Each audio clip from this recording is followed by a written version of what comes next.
Gamers, Guilty Gear enthusiasts, welcome. This is the weekly Bounty Hunters that you are watching right now. Coming up soon is 7 show matches that happen every Sunday at 5 p.m. CET, open for everybody to participate, of course.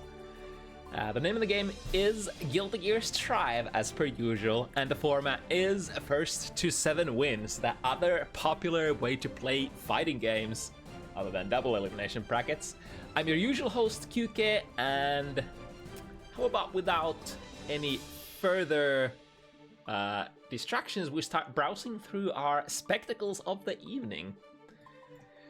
So, Baiken, Baiken is one of the classic super popular characters, both in Bounty Hunters, in our community, as well as the rest of the Strive community. And tonight we're gonna have another 3 of those Baiken matchups of varying degrees.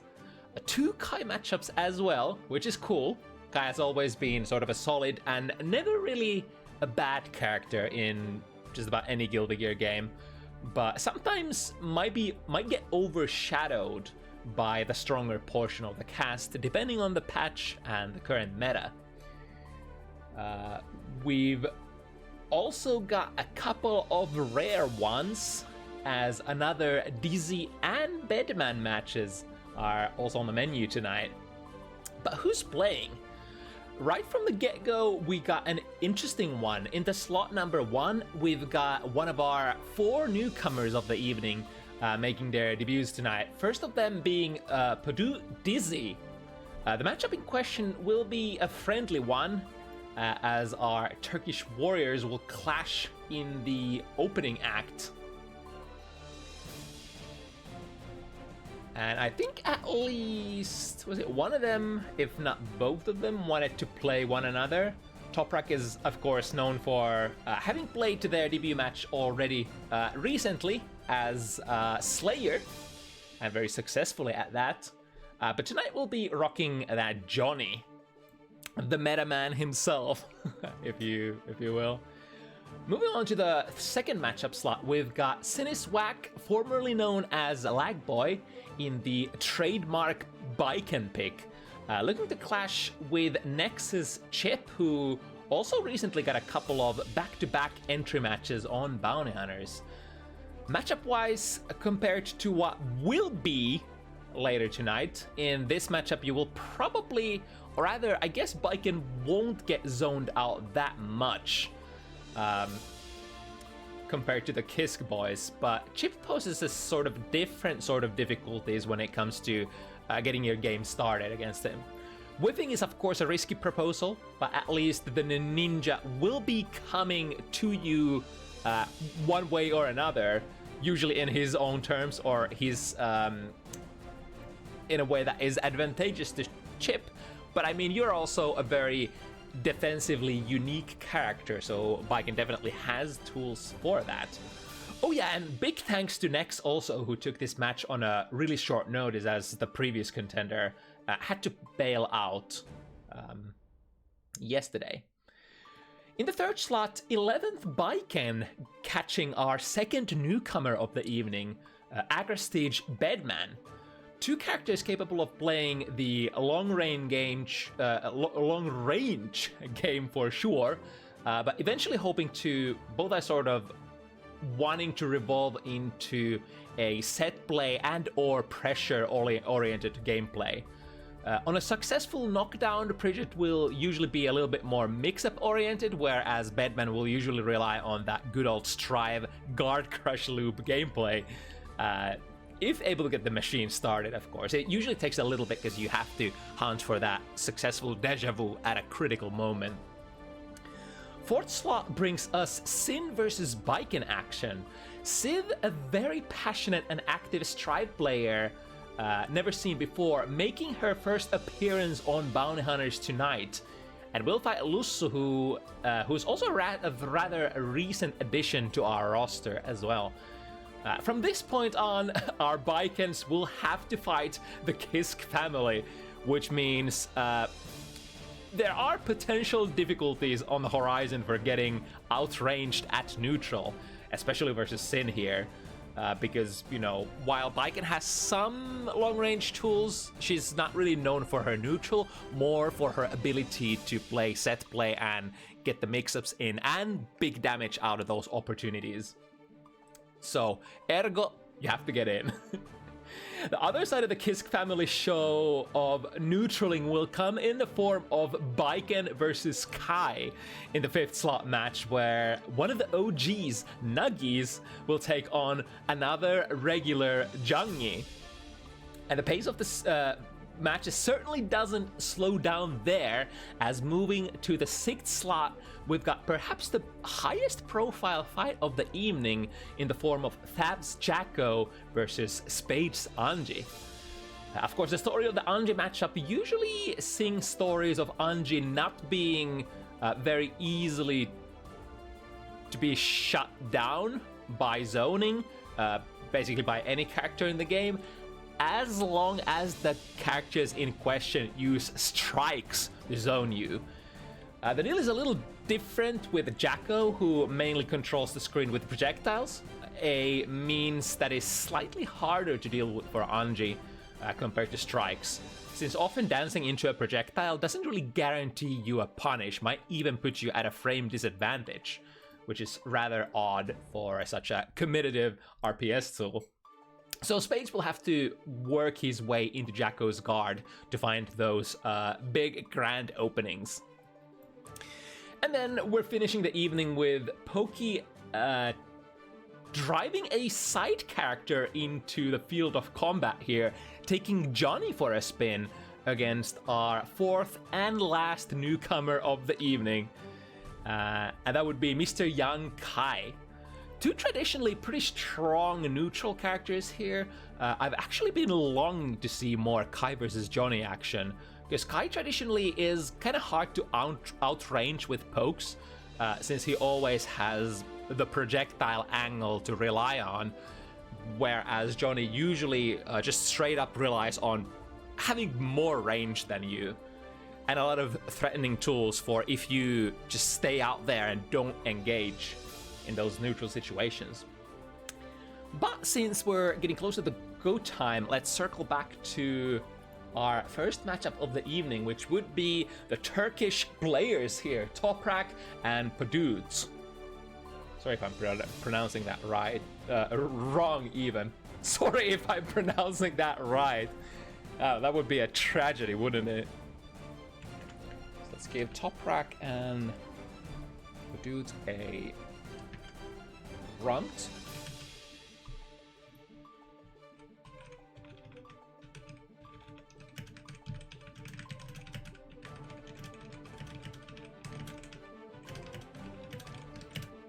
And what's our ID here?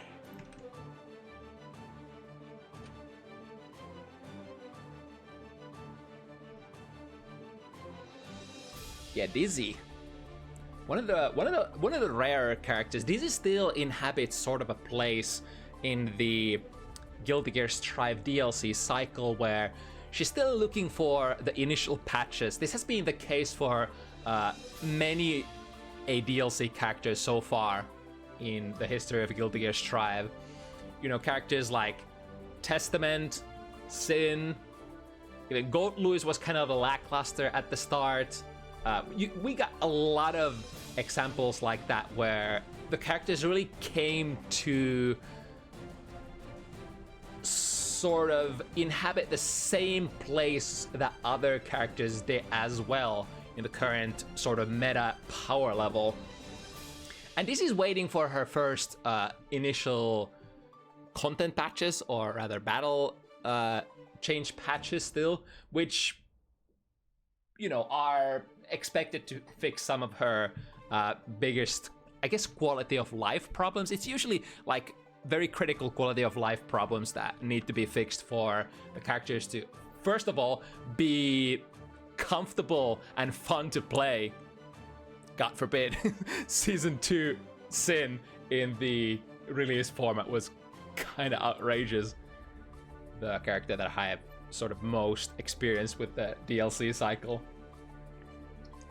But yeah, still a pretty. I'm hesitant to say. I'm not sure if a competitively viable character in the sense that, like, you can take her to a major tournament and come out first a good portion of the time, but still has lots of stuff and lots of juice, lots of interesting stuff going on for her. And that makes it, or rather her sort of lack of appearances on a competitive level, makes it very interesting to cast and watch Dizzy matches.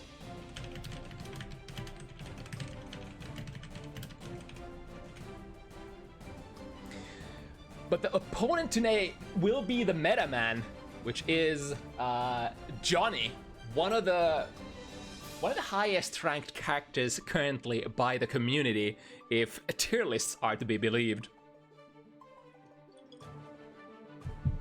Johnny poses like a lot of, like, at neutral, very long range, which could be kind of tricky for Dizzy to deal with. Dizzy kind of usually traditionally doesn't want to engage you just like that, wants to take out perhaps a couple of summons, tries to derive value from stuff other than just direct confrontation, and or, you know, just being very tricky with her movement. Used to have that double air dash in the past, where you could, you know, take an air dash back and then take an air dash forward, and that would complicate things a lot when you would have to always try to remember that she has an extra set of air mobility options ready to be expanded still.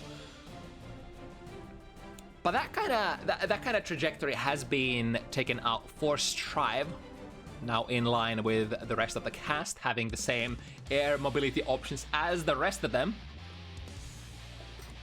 Has an interesting new mechanic in being able to freeze the floor, which sort of can loop a lot, can put her into if you're able to get the ice floor out like so, it creates difficulties for the other player, because you're kind of like, you're doing the Looney Tunes thing where you don't really have, you can't build momentum the same way that you usually can.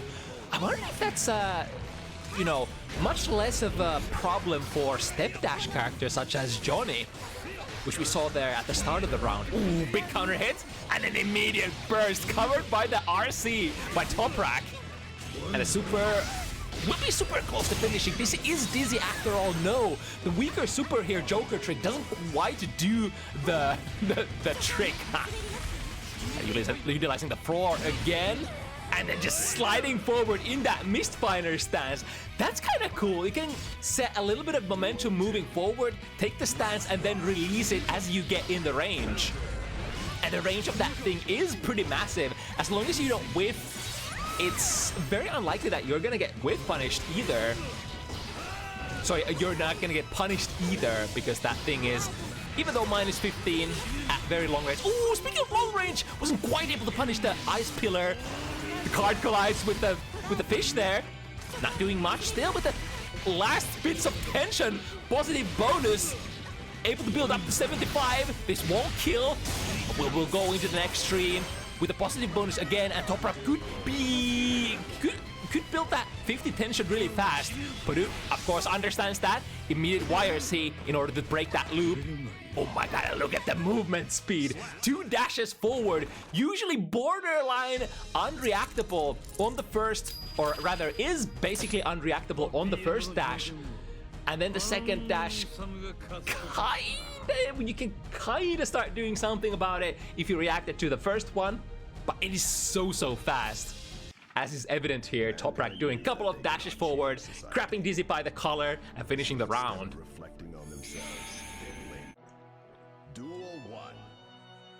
You would really have to build up like a lot of distance, like right from the get-go.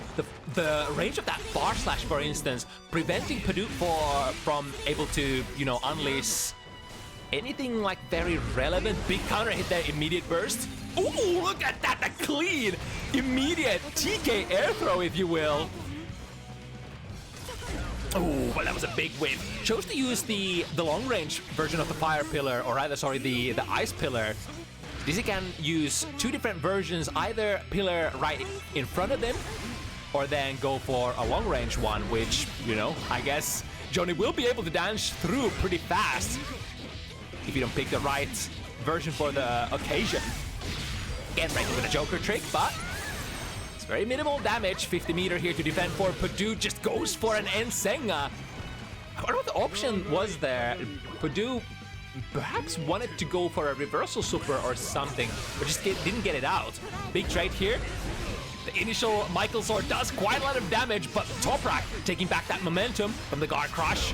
Wait for an up finer there, which did not reach Podut. Now the ice frame. Oh, look at that. I thought the sort of the momentum glitch has been fixed, so if you go into the ice floor, or rather when it's activated, when you have a lot of momentum, it no longer like triples your movement speed by any means.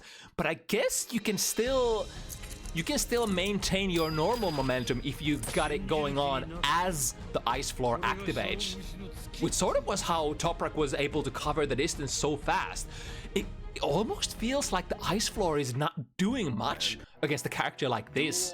Jungie, with a step dash of massive momentum and special moves that can move him forward as well. Look at this! It's just like, he just goes for a step dash and it's just 1, 2, and you're right there from the full screen distance.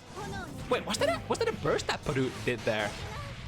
Or did I see that correctly? Because Podut did lose their burst gauge. I think that might have been a burst there at the end of the 5D sequence. Right, RCing, making sure that the pressure goes on. However, FD pushes away and misses, making Toprak miss with that too heavy. And again, it's another one of those buttons that are extremely risky to whiff. Jungie, basically the sort of, whatchamacallit, the framework of Jungie is that all of your buttons, if you whiff them, they're so punishable that it's not even funny. But the thing is, are you gonna whiff them? They reach so far, right? So it's like you have to work very hard to not whiff it. Such as the 6 heavy here, who reaches like half screen away. Again, trying to utilize FD as much as possible. This distance, pressure ends in missed fighter. However, as Podut tries to escape out, the catch here, again, Joker trick. Don't you try to summon? It feels like Jungie has so many good tools that are just basically counter dizzy. That full range super, or rather full screen super, again, look at this, catches and kills this time. Because like, especially after bursting, you would like to get some of that value going into the next neutral situation. But characters like this, like Jungie, who have like super fast reach, immediately from that burst situation can just say no. You shall not summon. You will in fact go and engage me. But of course the risk reward calculation is a little abstract because there's a good block there, and if that 50 meter is used, like you can't do that on reaction. You kind of have to just send it. And if you send it and it misses, well, that's 50 meter missed. A very competitive. Ooh, speaking of competitive. Gets out of the corner. Podut is slightly both players trying to grab each other. Deal into the guard. Crush doesn't get it out though. So another back throw. What do we got here for the corner mix-up? Set up a fish, then snatched it out of the sky. Another really great fast air throw from Podut. Have the players decided to fight only with throws here? Yeah, there's a lot of stuff that's missing. Both players just whipping. This kind of stuff would probably favor Podut, right? Because, or does it? I'm actually not sure. Yeah, they've just decided to. It has to be finished with throws. Oh, here we go. Oh, and again, the snipe commits into it. I'm pretty sure that the what is it called? The chestnut, the fire spike is like pretty fast on recovery if you just do it full screen. So you would kind of have to send it if you want to catch it with that super. Or just about anything. Ooh, nice whip punish there. Again, the too heavy. Too heavy has like at least, is it like at least half a second of whip recovery? So very punishable move. But once again, Toprak reading that the ice floor is gonna come out after that pillar and just dashing forward. Step dash, get in there. RC confirm. No chance for Podut to burst here as the burst comes out after the wall stick. I's able to hit the long range Ice Pillar here. Not quite looping into it. And he confirmed from the air combo misses the fighter. However, with the use of PRC, making sure that even if it whiffs, we're gonna have pretty good time as long as the opponent hasn't queued up a button already. And even if they have, if it was something like at that range, the opponent would probably have to use something like Far Slash, which you could, if you recognize that frame during the RC slowdown, you could just 6p under. So you have a lot of options there. Ooh, whipping with the Far Slash! And the Ice Momentum taking them right behind Podut. Here comes the Chestnut, preventing the instant air dash from going in. Ooh, there's so much momentum going in, even from that, like, empty travel. Keeping it safe, summoning defensively. Oh, misses with the instant air dash. That's a really big problem for Dizzy. One of the most shallow hitting instant air dash button characters in the game. Dizzy would usually, like, if you want to hit any sort of jump in, traditional jump in, you would probably have the FTC, that instant air dash, to be able to, you know, have a deep enough hit from buttons like jump K or jump slash. Alright, once again, opting to back off. Ice Explorer again, how... Ooh, wait a second! The hit there, summoning. Toprak still has a burst available, and a super. But Snipes, I think that was a deal that Toprak went for. Usually has been waiting for the summons to go online and just unleash that Joker trick, but this time attempted to try to derive a little bit value from the next neutral interaction by summoning a card, or rather dealing into a card instead. Let's see if this is an opportunity for Podut. There we go! That's what I'm talking about. If you just send it, it's gonna be gone. Granted, Toprak is on a positive bonus, positive 10 chip. What do you call that? Positive bonus, yeah. So back to 100 full meter, throw it, and it lands through. That should be a kill, especially since Toprak has 50 meter and also went for it. RC afterwards, make sure that they die, even if the super doesn't deliver enough damage. And now Toprak with a burst advantage. Again, the trade here is technically in Podut's favor because that Michael Sword does so much damage. Yeah, this has a lot of stuff that actually does quite considerable amount of damage initially if you collide with them. Making a very safe place here. Summoning the fish only to play. Ooh, nice! Caught them. Wait, was that a 5D that they caught? Into one button punish super. But again, the situation, Toprak with the 50 meter saying no summoning allowed. Finds a frame trap into the too heavy. That should be a wall break if Toprak so desires. Yes, indeed. Doesn't have 50 meter this time. So Podut is still free to do stuff. S. Michael Sword. Very safe on long range. Misses the throw as well. And now in the corner, we have plus frames. We have potentially chip damage potential as well. Deals a card and immediately sends it again. That doesn't kill though! Either player at the... Wow! What a whiff punish there! That was standing pokes. Toprak waiting for the perfect moment, going for a 2K from a range that usually you wouldn't probably be able to land that 2K of Johnny. Again, the poor instant air dash from Dizzy being exploited by Toprak.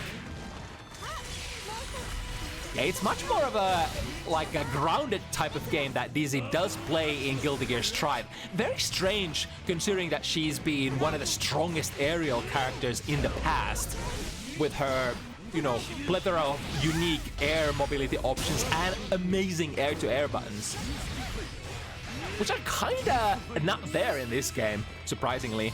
I mean, it is a rework after all. It's very different kind of Dizzy than what we're used to. Same kind of stuff as with Testament. Testament was just completely remade for this game, and so was Dizzy. Ooh, nice catch, and that should be a kill with a heavy Michael Sword with maximum amount of damage. There we go, the zoning is finally quotation zoning. I guess the long range gameplay, because you can't technically zone Johnny out, right? Right through the wall, this will be a very nice start to the round for Toprak. Accumulating those tension resources, and we know how often Toprak has been right with that Joker trick. Even utilizing the ice floor explosion will be counter hit. We could combo into something, instead choosing to What, the Joker Chick still got the backdash? Are you kidding me? Podut is still on a round win here. So we'll have an opportunity to break the what looks like unstoppable march of Toprak so far. Guard is there, gotta be careful. If Mistfinder collides with that, that would be a guard crush. No, are we good? We are blocking. Is this mental warfare? Waiting for DC the instant air dash in, and that air dash misses completely. Look at this. Her angle is just, it feels so bad. If you're playing like any standard good instant air dash characters, like if having an angle and buttons this shallow feel really bad for sure. And now Toprak unleashing another barrage. We'll be able to break the wall from here, right? Or not close enough. Through the wall we go. Podut very close to all possible resources once again. The round start. Ooh, that would have missed. Go straight into the Imperial Ray. Is this an attempt to chip Toprak out? Let's see how much meter Toprak has. This is gonna take a lot if Toprak doesn't want to take any damage. God. I guess with the positive bonus, you had decent amount of generation there, and I guess the Imperial, or rather the Gamma Ray, does not last for as long as it did in the past either. How many hits? Wait, are there even like multiple hits on Gamma Ray anymore on block, or is it just like one beam and done? I'm actually not quite sure. All right, finding the hit. Able to get extra frame advantage from the exploding ice floor as well. Snipe on the instant air dash. It's a very interesting situation where Podut has been throwing from instant air dashes where usually you don't see them because it takes quite a lot of time for you to be able to input anything from an instant air dash. Should be able to block here. Yep. Big RPS win for Podut here. However, the 5 heavy caught the summon startup, or rather the recovery animation. Also, reach the deflect shield coming in. Safe summon. Try to accumulate some chip damage. However, Johnny, with one dash forward, puts himself in a position where you can unleash that Hal Scream. What's it called? Mistfinder. But in the end, the projectile game allows Podut to get another round, and this would be perhaps the last opportunity to put yourself on board for Podut. Again, that favorable trade into a Michael Sword. To the other side, frame tapping to 2 heavy. However, a little too close for comfort there. The Mistfinder conversion actually ended up whipping. Activating the floor, however, Toprak already on the other side. And with a little bit of momentum forward from that ice. Sliding into a good position, getting actually punished here by the Chestnut, which was unleashed way before the Joker trick came online. And now Toprak does not have the 50 meter to use anymore. Will find his way in though. Let's see, come through this Chestnut summoning. 50 meter on board. Joker trick could be a thing. Unleashes it immediately. However, Podut finally has cracked the code. Is able to block all of those full screen Joker tricks. I mean, I guess it's that simple as knowing what the frame advantage is in that situation. From a burst, which is kind of neutral, as both characters kind of, I guess, recover at similar speeds. If you start summoning from that position, of course, you run the risk of getting Joker tricked. But in a more, like, advantageous situation, you could summon that Chestnut and then just sort of see the flash coming out and just choose to block afterwards. Fully charged 5D. Ooh, that was kind of cool. You could see the ice pad on the lower end of the camera angle. Burst out, but now Toprak has someone. Ooh, but you know what? You know what? When the Joker trick comes out, the solution could be to just use Ice Filler, which is a much faster projectile than stuff like Chestnut here. Yeah, like that.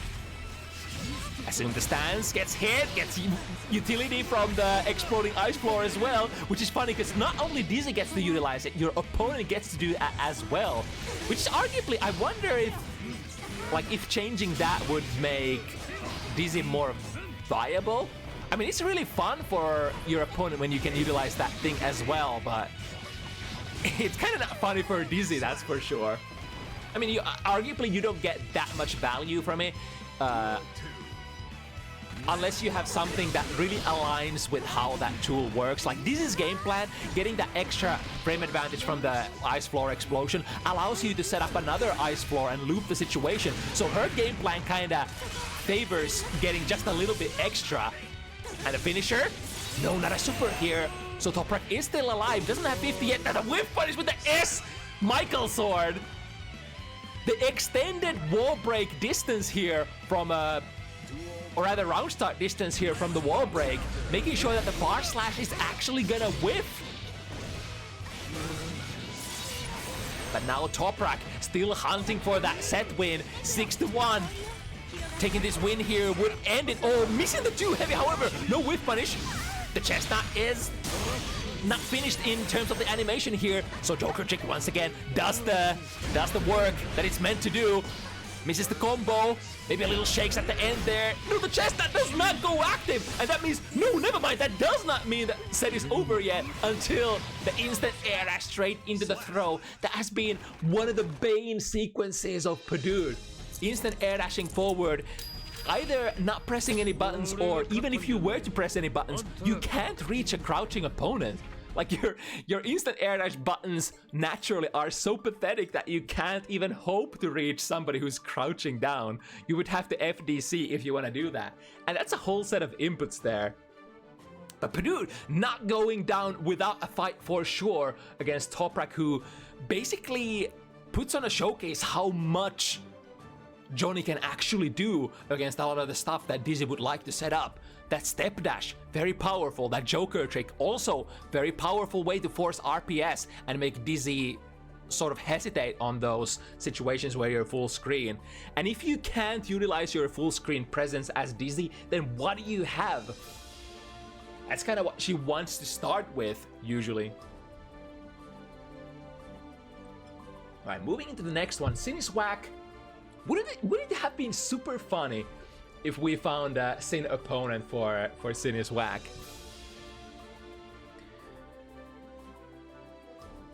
So I wonder, should we call our fella here siniswack or Lagboy for the former? Siniswack is kind of hard to say, or is it siniswack? Maybe it's doing mental damage to me because I'm a Sin main. Every time I say it hurts my soul. Anyway, so first of our Biken matches here tonight. Wait, is it? I'm actually looking at the card for the first time. Altini managed to get a really nice shot there. Is that like mid? Or well, that's not teleportation, right? Because Chip doesn't have teleportation anymore in Guilty Gear Strive. Old brain. What is that frame? Why is Chip so vertical? What happened? There are some really funny shots that you can get in the digital figurine mode if you are, you know, persistent enough to look for really funny shots. Is it Chip Chungus that is depicted here in the card? But yeah, anyway, this will be the slightly different type of matchup. One of the three that we have tonight for a Biken. First, starting against Chip, who is basically the de facto fast character of the game. You really don't want to whiff anything against this guy.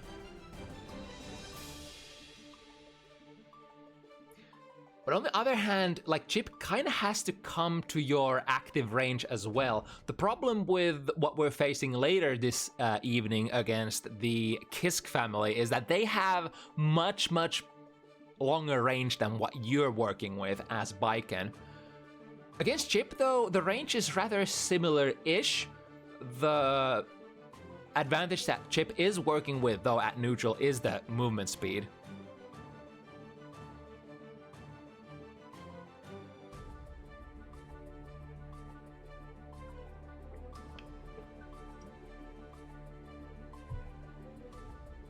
So Siniswack is definitely the more senior player if we just look at bounty hunter credentials. Next, a rather new addition to our roster.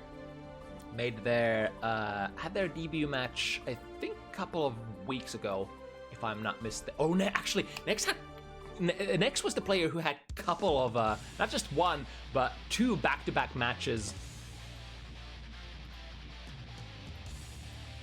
So yeah, definitely not brand new, neither one of these players. So let's see how it's gonna go. There we go. Even whiffing that jump heavy there gets siniswack punished by the immaculate whiff punishing game of our ninja here.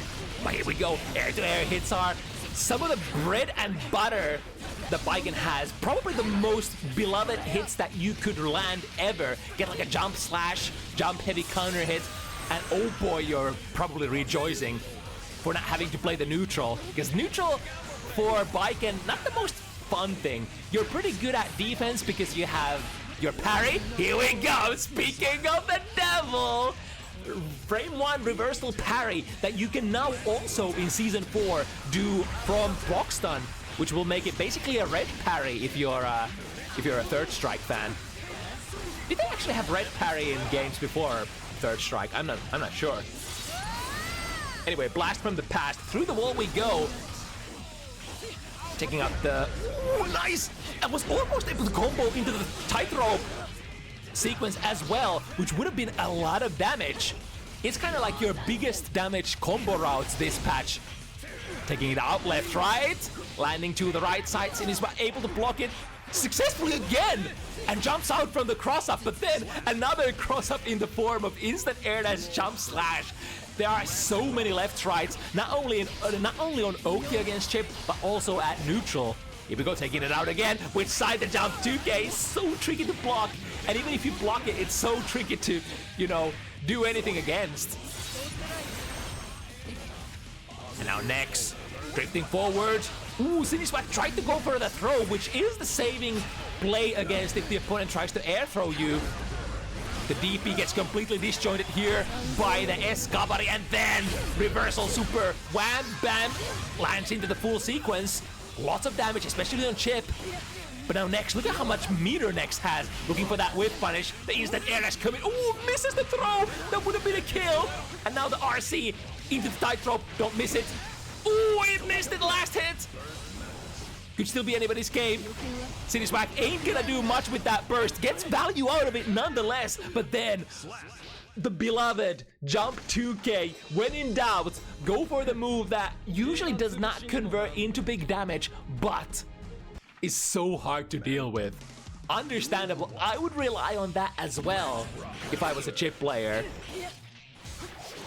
When in doubt, go for things that are tricky to deal with. Speaking of things that are tricky to deal with, siniswack trying basically their best to defend the airspace, trying to fish for a jump slash, and again, reversal parry is what starts it, going to the Escabari. This is where the rewards are. Whenever you get that tether attached, it means basically any of your hits that land next is gonna give you a massive, massive damage combo. As if Baiken didn't have big damage even without the tether as well. Although, usually for those occasions you would need a specific kind of hit, usually a close range hit, and or 50 meter. Really good blocks from siniswack. I can't believe it. The cross-ups are not hitting at all. But I guess a left-right mix-up character would know where to block. 6P wins the round start for siniswack, finds the low hit with the too heavy. The Escabari actually still in range to hit. Tries to go for a reset perhaps. The gun. Ooh, the gun actually. The active frames, the explosion. But gets a little awkward bounce out of it. The reversal parry has been baited for the first time. And here comes next. It's gonna be a tough climb here with that massive life advantage that siniswack had. But maybe a couple more hits could be it. And the low amount of hit points doesn't really bother Chip at this point too much, I reckon. Because you're usually at that low hit point, you're gonna die anyway if the opponent finds a successful hit. So what does it matter? With that like 20, 30, 40 hit points, you're dead the rights anyway. Alright, starting with 1-1, evening it out very early on, testing the waters. Usually before either player finds some sort of... Ooh, what was that? That was a whip punish, alright. But what would that combo into? Like a full range, maximum range 5 heavy from Chip. Couple of left rights. Ooh, that was not gonna combo though. There, Yozan, go for it again. Prompting a burst from next. Sure goes for a very, very aggressive neutral dash in DP maneuver that completely airballs, giving siniswack this mix-up opportunity. The cross-up Yozan, the classic. There's so many layers that could happen here. They do say that you can kind of take care of the layer 1 left-right if you go for an FD DP option select, which is certainly available for Chip, I believe. Having a very standard DP. Oh, again, the cross-up. Are we gonna get the kill here? 50 meter in tank. Misses it. That gunshot is completely wasted. And now Nexus attempt 2. That was so great. Goes for a very, very late deep 6 heavy. But won't be able to successfully convert it. One more hit. Instant air dash jump slash. Gets a small hit in. Both players are trying to convert into their big combos, but we're working with small ones. No matter, as long as it flows.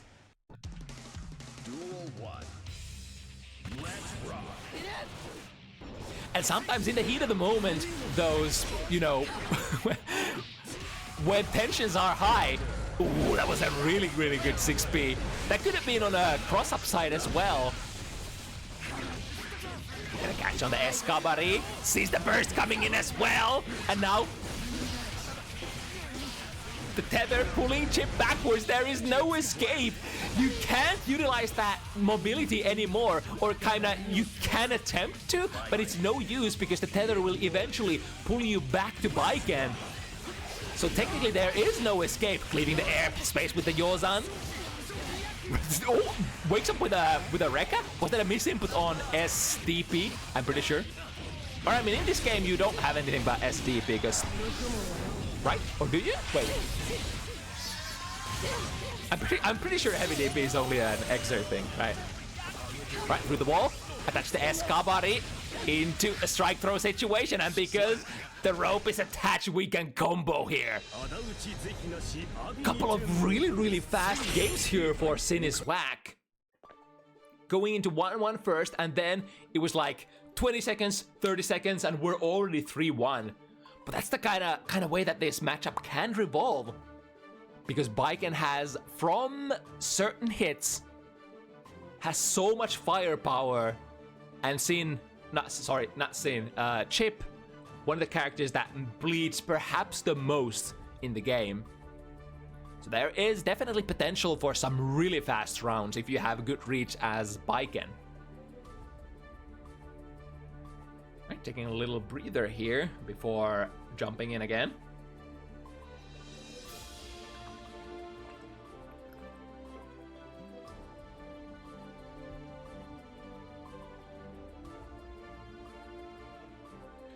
So far, it's kind of been... I wonder if it's actually working against the Nex here. Like, of course, you would love to use the sort of the new shiny toys, the tightrope at neutral. But see, siniswack is using so much air-to-air, defensively even. Those jump back, jump slashes, very, very likely to collide with, you know, you dashing in if you try to hop on the rope and try to play some sort of left-right situation. That jump slash reaches horizontally so far. And if it counter hits, you could almost say that the round is over right there.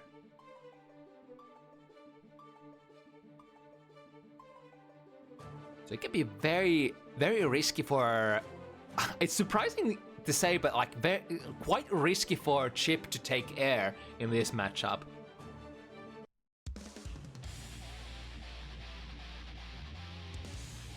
On the other hand, you know, you're fighting against a character who has a you know, has a workable anti-airs, but not necessarily some of the best in the game.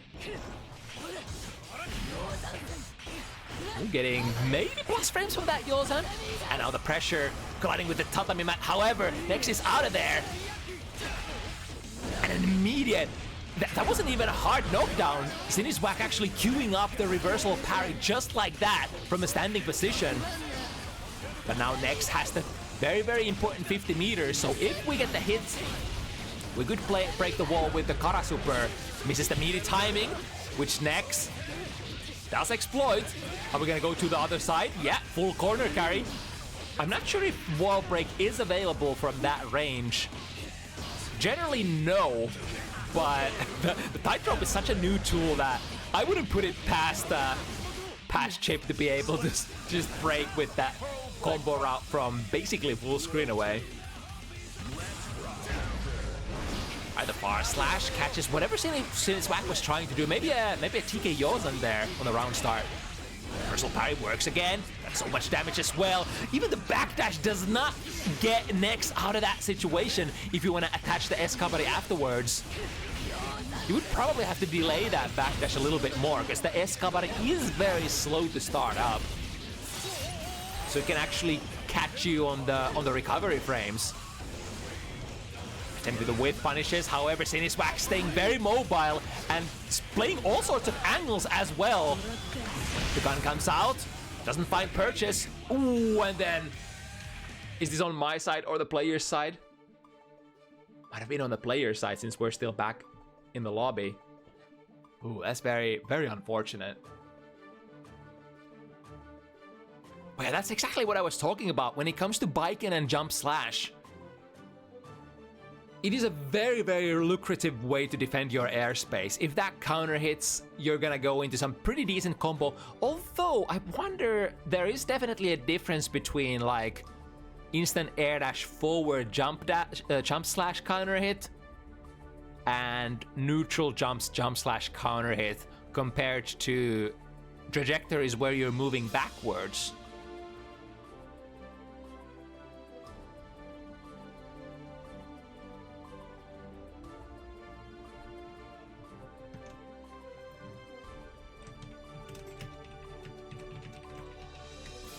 So looks like we're reaching an agreement to play this from 3-1 again. So we're basically replaying the game completely. Not giving any player a... You know, if this was a tournament and if money was involved, of course we would enforce more strict rules. But because this is for fame and glory and for funsies, gonna go with the more sportsmanship-like play and just, you know, do it again.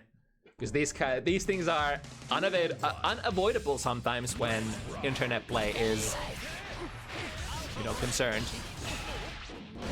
The parry works out once again, and yep, the whatchamacallit, the trademark S-Kabari afterwards.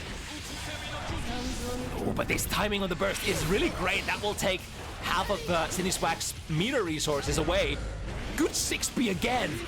Damn, those timing. I think siniswack has done like 2 6Ps or 3 6Ps for the whole set, and all of those have rang extremely true. Some of those from cross-up situations as well. I mean, to be perfectly honest, anti-airing Chip Saneth isn't the easiest thing in the world. Finds a Yozan, however, we were a little far from the 50 meters, so couldn't comfortably hit confirm that Yozan.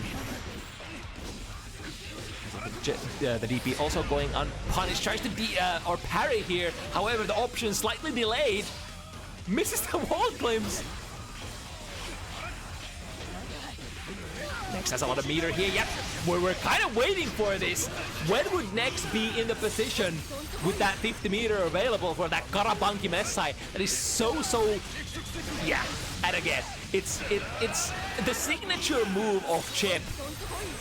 The BMB kind of play for Chip for, you know, as long as we can remember. What season was it when that was changed, that you could actually do Kara Supers from those records? Since then, you have had a really, really consistent way of just looping that gameplay from basically any touch. Missing with the Kapare, also missing with the downwards Alpha Blade as well. Taking up Tightrope, the double jump. Avoiding the big ice pick that is the jump slash from Siniswack, and now into Karabanki Mesai once again. Are we gonna have the reversal parry? Safe jump. Yeah, no parry this time. Might have been trying to go for it, but it is a reversal, a true reversal input that you will have to perform. And again, basically saying, yeah, show me the parry. Ooh, goes for the throw a little too early, and that will spell doom for Siniswack as Nex is on the hunt, ready to run it back from that 1-3 position. Now on 2-3. Ready to cause a big wave of their own. Big counter hit was probably waiting for a burst, but in fact will have to use a burst of their own. But there's the burst for Nex as well. Lands with the jump 2K, the far slash does hit, but there is no hit confirmed at that range, even still in the modern patches, I believe. DP hits in a very, very awkward way, or maybe even not really an awkward way, a preferable way for Nex. But again, Siniswack was ready for the follow-up situation, the parry, and then the cross-up Yozan, taking the round. Started with a quick 1-2-3, far slash counter hit into a couple of Rekkas. Very patient and waiting for the blocktion to be over. Usually Tatami, if it hits from that far away, it's like not a whole lot of stuff can be done from that kind of situation from Baiken. So that might be one of your premium opportunities to just backdash and escape. Both players being very patient in that time-slowing situation. But Nex, look at this, the amount of tension that they have. But do they get to use it? See Siniswack build up to the 50 burst, 50 tension, which might have been the... Ooh, Mr. Kara Super!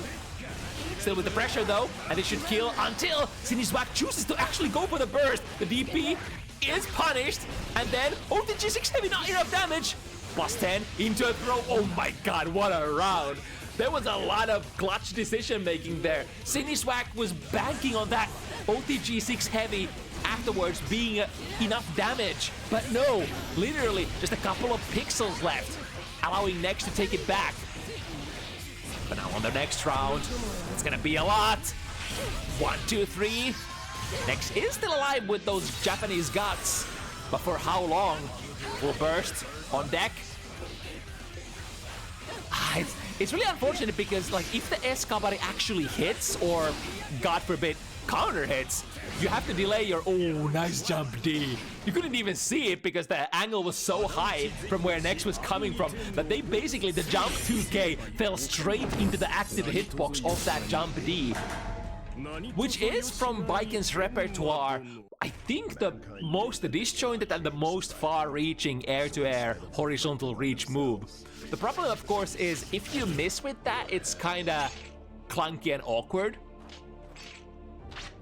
But I mean, if you know it's gonna hit, then why not? And I think in the corner it can be a really nice combo starter as well, because it does wall bounce historically.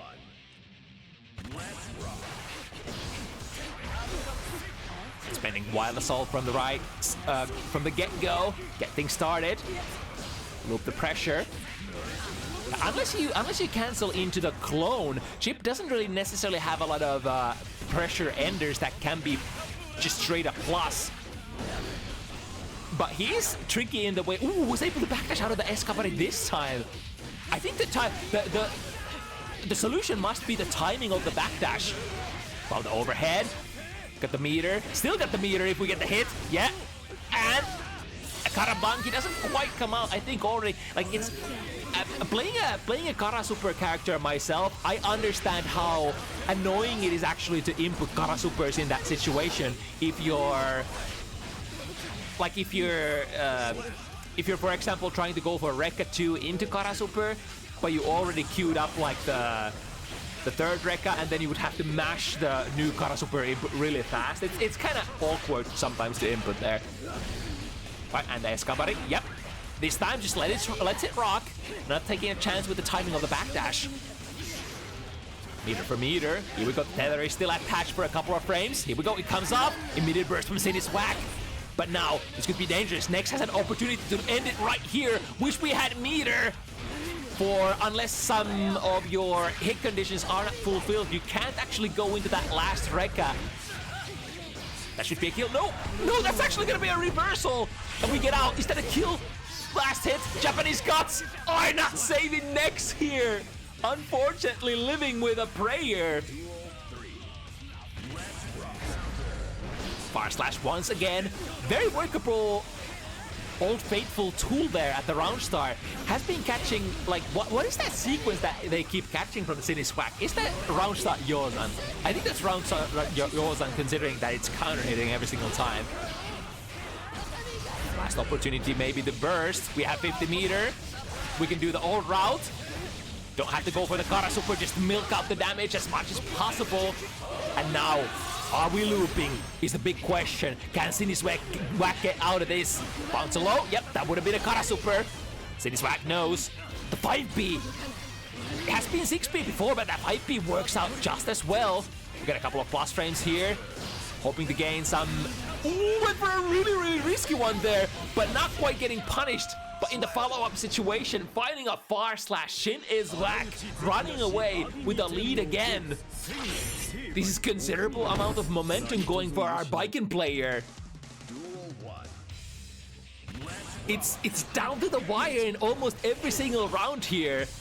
It's as if like it's so even, and then it's basically whose hands are shaking the least, right? Because both players are getting a lot of grand opportunities and openings to end a lot of these rounds.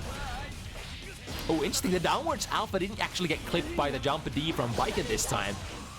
Not that me. Barely misses there. As Chip comes down from the tightrope, 6P works out, no cancel. 2K, no hit confirm either. Both players, ooh, the heavy Gabari actually reaches there. The furthest reach move from Baiken. But now, Nex going from left to right, right to left. Oh, the Yozan from that drive-by situation is quite plus this patch. I believe at least like +3, right? At worst.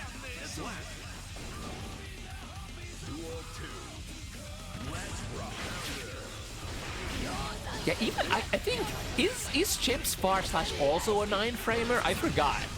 Because they did trade Far Slashes there, and I do know that Baiken's Far Slash is a 9-framer. But the gun immediately, and it kills!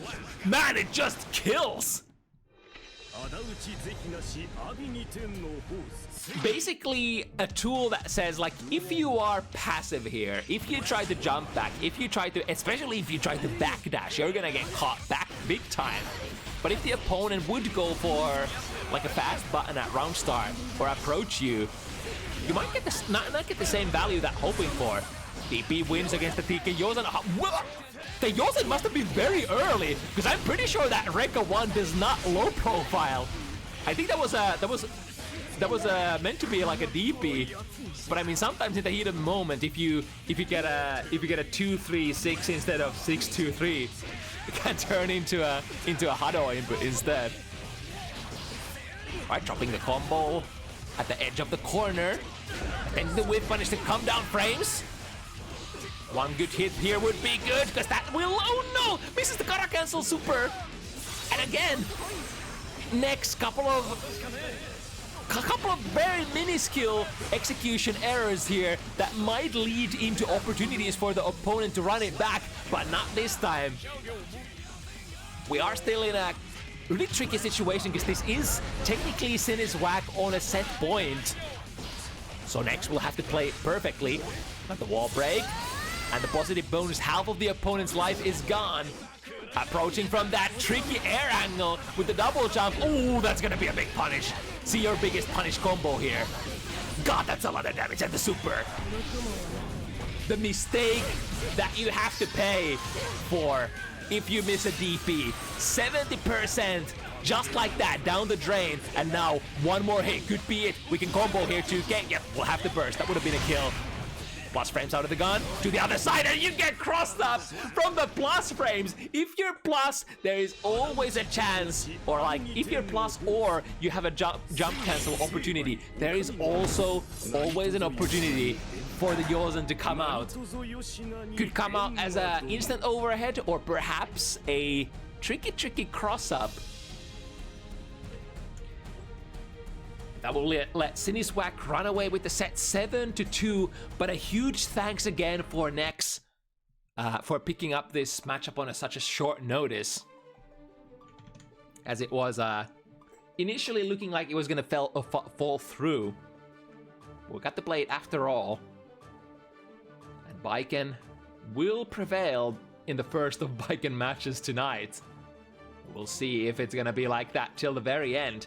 Now, we got the other rare DLC character here in the form of Bedman in this set. Agrestige making their first appearance on Bounty Hunters. But in the left corner, we have 11th, basically part of the absolute regular cast of Bounty Hunters on that trademark Bridget. A matchup that is something I'm not sure if we've even seen this matchup before. But characters that are surprisingly similar in certain ways, or perhaps in ranges that they play and the opportunities that they might get from hits.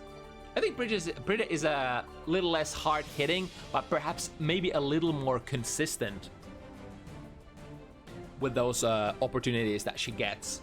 Whereas the highs are extremely high for a Bedman. When you get to that guard crush loop, you can do some really nasty damage and pressure on Bedman. That basically prompts you to have to know what you're fighting against. It's like if you don't know your options, I guess especially previous patch, if you didn't know your option against or your options against Bedman's guard crush loop, man, you're in big trouble. Because like one opportunity missed, one sleeping moment, and it's all gonna, you know, just go back to the beginning and start all over again. You're taking endless amounts of risk gauge. The next hit is gonna deal so much damage and everything is horrible.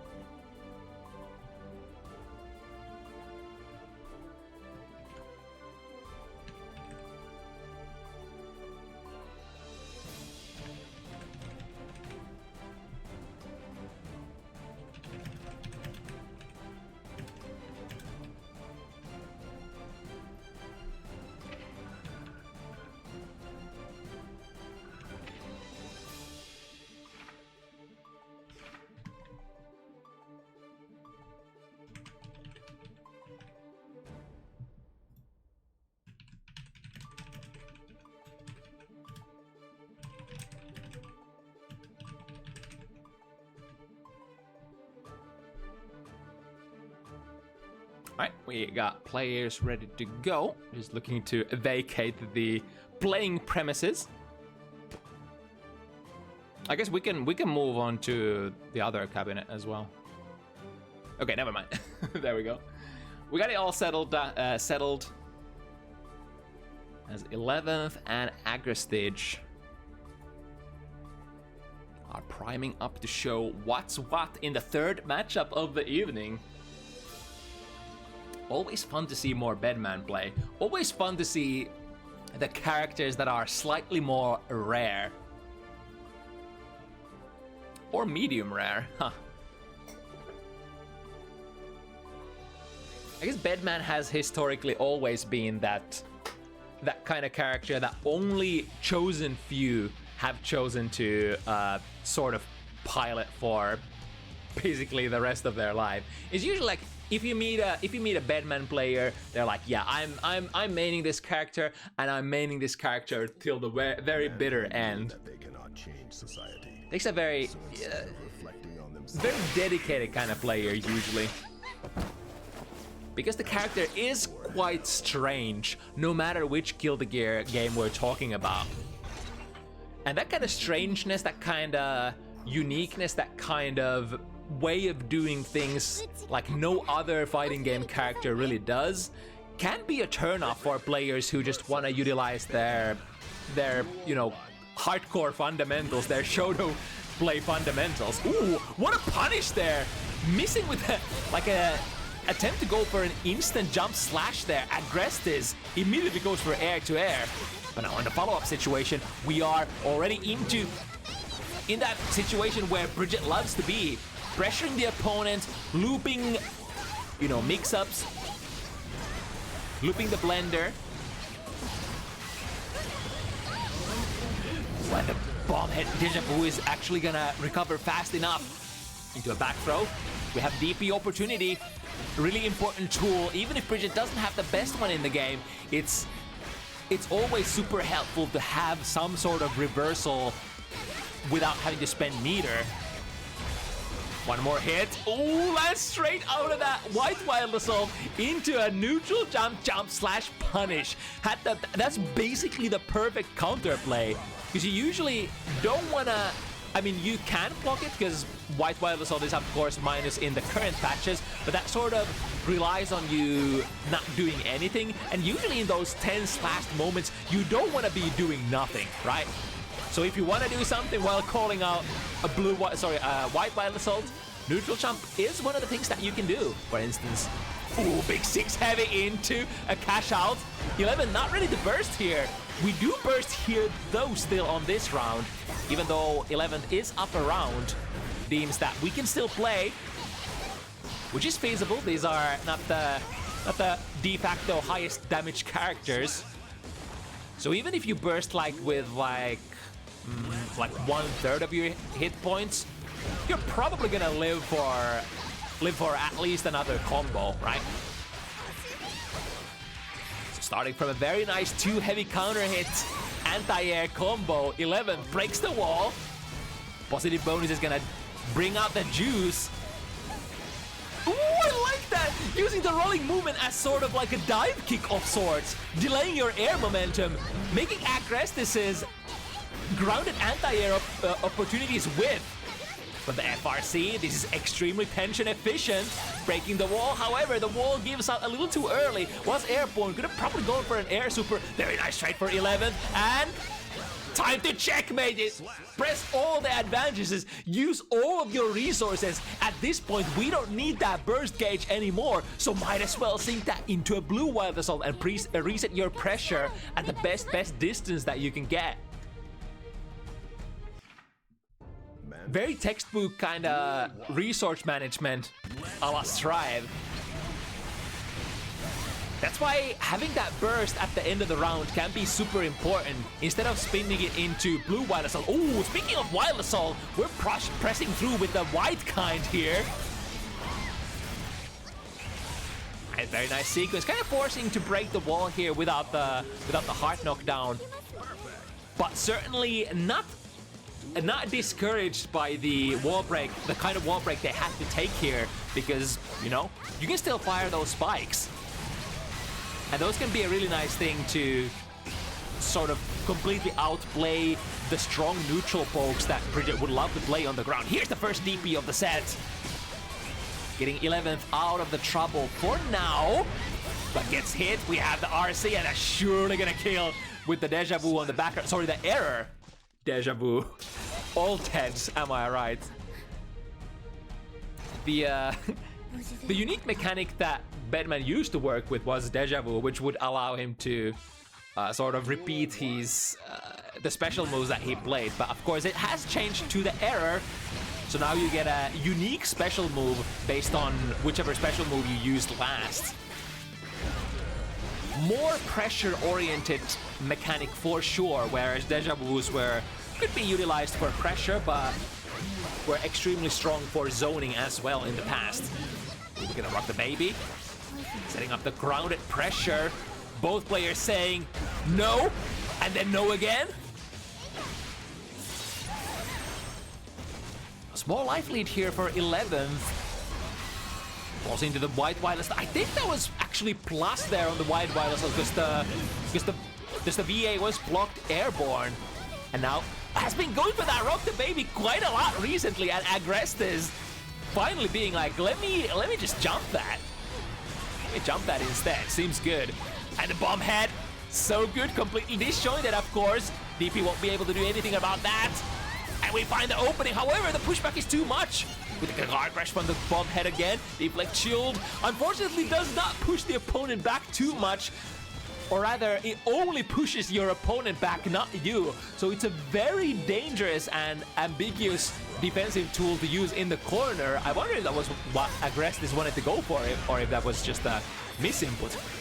Really ambiguous looking cross up there with that jump slash. I'm not sure how 11th was even able to achieve that. Timing of the anti-air wasn't quite right. Big counter hit, and we got the Kara Super here from the kickstart as well. For the maximum rewards, Agrestige is working with 50 burst and 50 meter, but are we gonna get to use any of that? Chooses to go for the tension first, but it's just a very smart move. Agrestige is, after all, on a winning amount of rounds here. So taking as much burst into the next round as possible would be nice. But maybe we don't get to do that. Yeah. Starting the last round here on the game number 3 with equal resources. However, the fully charged blue wild assault actually works as a launcher here on the landing recovery. Got a decent combo. And unleashes the bomb head as well for pressure. 11th is out of there for now. And finds a big counter hit, air-to-air hit. We were talking about how good Baiken is with those air-to-air counter hits, but this is another character. Ooh, that was so tricky. We traded into it, actually. That trade might have not been good for 11th, for they are at a basically a life disadvantage. We're gonna have to mix a couple of times here, really close to that 50 tension. Agrestige gets to spend theirs first, and that's a fully charged Wild Assault, powering through and giving a combo. It is always a little bit of a decision. Are we gonna go into the fully charged white Wild Assault, which does give you a combo, or are we gonna do the non-charged one, which is basically unreactable and super fast, but will not give you like any massive rewards? I think more often than not you see the charged version being used because it just has way more rewards, right? And if you're gonna power through something, it's usually if the opponent can react to it or not, won't matter that much because you're looking to counter poke instead.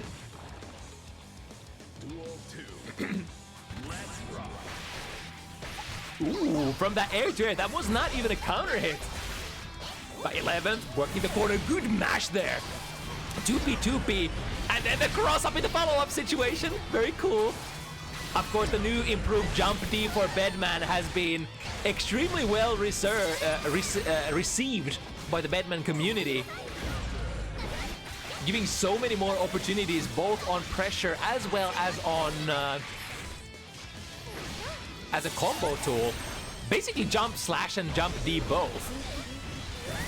Ooh, from the FRC, we got the low mix-up. I'm not sure what the overhead mix-up would have even been, but usually sequences like this are meant for catching your opponent if they're trying to fuzzy jump or perform some sort of like DP mash, reversal mash, anything of the sort. Basically asking your opponent to just sit the fuck down and take the pressure. And if you're not, then you're probably gonna get hit by the FRC.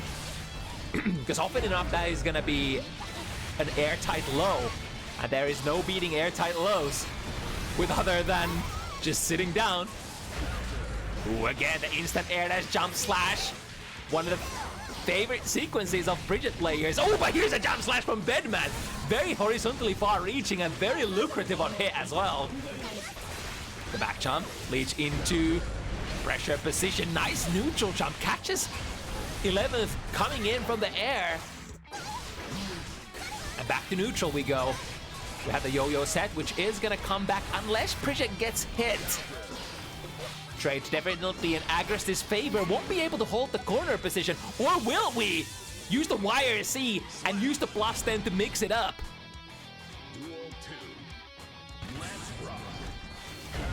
Ooh, the jump slash. Speaking of which, it has so much vacuum though. It's kind of like first world problems. It's actually so much so much juggle nowadays that you might actually, you know, miss it. There we go, gets it this time. However, the vacuum is sort of double-edged sword in the sense that it can vacuum your opponent to the other side.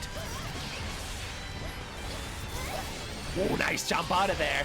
It's really important that you either escape or prevent those malfunctions going in, because it's basically a plus frame special move, and a plus frame special move is all that you need to get your pressure guard crush loop started, basically. If you don't have a error already, it's one of the go-to ways of acquiring one and then keeping up your pressure afterwards. Speaking of pressure here, coming down with the 1-2 immediate burst, and then making sure that Agrestige is gonna hold it, and hold it they will. Maybe a little too tight, because here comes Roger with a little bit of a hug. It's been a couple of rounds since 11th has actually relied on that Roger command grab, so he might have, during those moments, escaped. Oh my god, DP clash cancel into another DP. We're churning that, and it turns out to be the right play here. Agrestige has acquired the corner position again. He's joining that DP. Where's the successful hit gonna come from? 11th is out for now. From back to back, right to left, left to right, with that kickstart movement speed. But it should be a hit. Yeah. FRC, get the kill, and Agrestige showing some really great bedman play. Especially whenever Agrestige manages to lock down the opponent. I think the big thing is here, sometimes your guard crush pressure just ain't gonna work out, and it's important that you have like a plan B for kind of sort of boxing your opponent in the corner, just like this.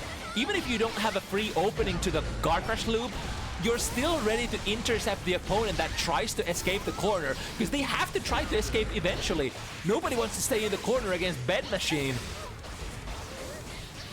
Ooh, good mash there. Able to get back is the command dash. Ooh, and the anti-air just barely makes it. But a lot of combos drop for 11th, no matter, as long as we flow. We basically push the opponent into the other corner, and again, a 2P mash at the perfect opportune time. Agrestige has had a really keen nose for when there are gaps in that pressure. But you know what? 11th also has had a keen sense for those two heavy anti-airs. Whips at one, once again, but the opponent was in a very defensive angle, so wasn't able to punish it on the way down, unfortunately. And here comes the wall break. It's gonna build a lot of burst back for Agrestige, which could be maybe taken to the next round. Once again, Agrestige, no, we're just gonna go for the aggressive play here. And what was that cross-up? Even though Agrestige was able to get the hit, maybe that was not in their favor, for 11th actually got bounced out of the corner, into the corner, and then out of the corner again! Just hoping to get the corner position. Deflect shield will push the opponent away for now, and the FRC won't be able to hit confirm. The DP whips the most classic sequence, 2P into a DP. I think Bridget's DP is in the P button, right? Is that why we see so many 2Ps into DPs, right? I forget. Damn, Agrestige. Yes? Yeah. That's what I thought. Or rather, I didn't know that, but just by seeing so many Bridget players do that, I was like, oh, yes. My Sherlock Holmes instincts tell me that the P button is the DP here. Wow, using it as a footsies button here into a big combo. But the problem is, how are we gonna hold the opponent still? Blue-white assault is what starts the sequence, but again, the good mash from Agrestige. It's interesting is that Agrestige is not getting frame trapped out of those by too much. So whatever timing they're using at the moment is just completely unchallenged by 11th in the aggressive. Oh, but that's so dangerous! Drifting forward, you would have to get a throw there to be able to save yourself. Because when the install is on, those reverse, or sorry, those not deja vus, goddamn. Those errors, those special follow-ups are gonna become so strong. and almost guaranteed to come out. Speaking of the error, ooh, straight into a big starter, prompting 11. What was that? The telekinetic jump slash! Look at the range! How can you not love that button? We guard crushing. Ooh, but that was a really awkward angle. Was able to hit in the air, but then landed, missed their jumping button. But no problem, following it up with an immediate reversal super. It takes a little bit of like, what should I call it? Like, keeping up with the situation. As soon as you lose your sequence and you know, oh shit, I'm gonna have to block, just unleashing the reversal in those situations. Immediate burst comes out from 11th as the jump D lands as a counter hit, but now we're not gonna have that burst anymore for this jump slash. With a cool juggle, another guard crush from the bomb head. Oh, you're blocking so charged moves. So we have a nice interruption there that takes care completely of the error as well. Perfect spacing, no 2-piece this time. So spacing might be one of the tools that 11th could utilize for catching those 2-piece, because I mean one of the problems for 2-piece is limited range unless your name is Anjimito and your 2-piece basically a 2S. Great anti-air once again, putting Agrestige in potential set point position. These rounds have been so even, yet 11th has struggled to find the finishing touch, as Agrestige is methodical, is consistent, and has maybe more importantly, more fat and more explosive potential in those combos. That is basically the Season 4 meta. Be as durable as you can and deal as much damage as you can seems to be what everybody wants to be nowadays. But here comes 11th, unleashing the super, not ready to go down just like that, not just yet. But now Agrestige starting the round with a full burst, but ooh, nice anti-air. Immediate burst there, knew that counter hit combo would have probably bought 11 so much screen space, as well as damage and meter. Ooh, nice up Shiki, able to convert as well. And the flow, I'm so proud of Bridget players who are able to hit the F Shiki, hit confirm properly, and then flow into the next situation. That basically costs you nothing. But if you go for the F Shiki and drop it, then that's kind of unfortunate, just because you kind of want to flow with these with these set play characters. Ooh, wait. Did 11th not have frame advantage coming down from that super? Agrestige's time to perhaps steal it back. And if he manages to steal back this round, could perhaps steal the set as well, but 11 says no. Agrestige not able to take it just yet. We're gonna play more, says 11th. And I'm thoroughly happy to take that conundrum, starting with a 2 heavy anti-air once again. It's kind of what you have to have against Bedman, because historically, if you let Bedman abuse the 8-way air dash, you can find some really nasty opportunities to start pressure and mix the opponent up for free. Oh, sees it. No takes no block, no throw. Perhaps that was the safer play, as I mean, you're still gonna be plus at the end of the day, right? If you take that on block. Ooh, that was a very DP, a very aggressive DP here on your own offense, or rather offensive position. 11th is turning up the heat, perhaps changing the pace a little, being a little bit more decisive, being a little more aggressive. Good whiff punish there, first off the set on that 2 heavy. And that 2 heavy should definitely not go whiff punished for free if the opponent keeps whiffing it and swinging it. It is a powerful button, but with great buttons comes great responsibility. And again, from this distance, just throws the bomb. Don't you dare to whiff that in front of me. I mean, it's understandable. It is a very slow move, so it's kind of not really your go-to reactive anti-air as 6Ps are. So if you see the opponent twitch, you would probably unleash it immediately. Like if you see Bedman go into the 8-way air dash, it's like you gotta be swinging that pretty early if you want it to hit. And if you understand it as an opponent, oh my goodness, was perhaps trying to counterplay it by going into the air Beyblade. And now another big damage opportunity gets Loop the Loop. Missing some of the lower hitbox hits, but I mean, it wouldn't have made too much difference anyway. Diplet Shield. Oh my god, that's not actually pushed the opponent too far away. And 11 has figured out something. There is way more oomph, way more decisiveness in the plays that 11th is putting on the table at the moment. I'm starting to believe that there is gonna be maybe a run back. And down with getting mixed up by these jump slashes and jump heavies. The double jump. Ooh, we got anti-airs at home as well. Bed 6P. I think it was the first successful 6P of the set for Agrestige as well. Get the guard crash. Opponent was trying to escape, and you're gonna go straight to the other screen. And in fact, straight to the next round. Oh, what was that throw there? Maybe a misinput on round start Wild Assault.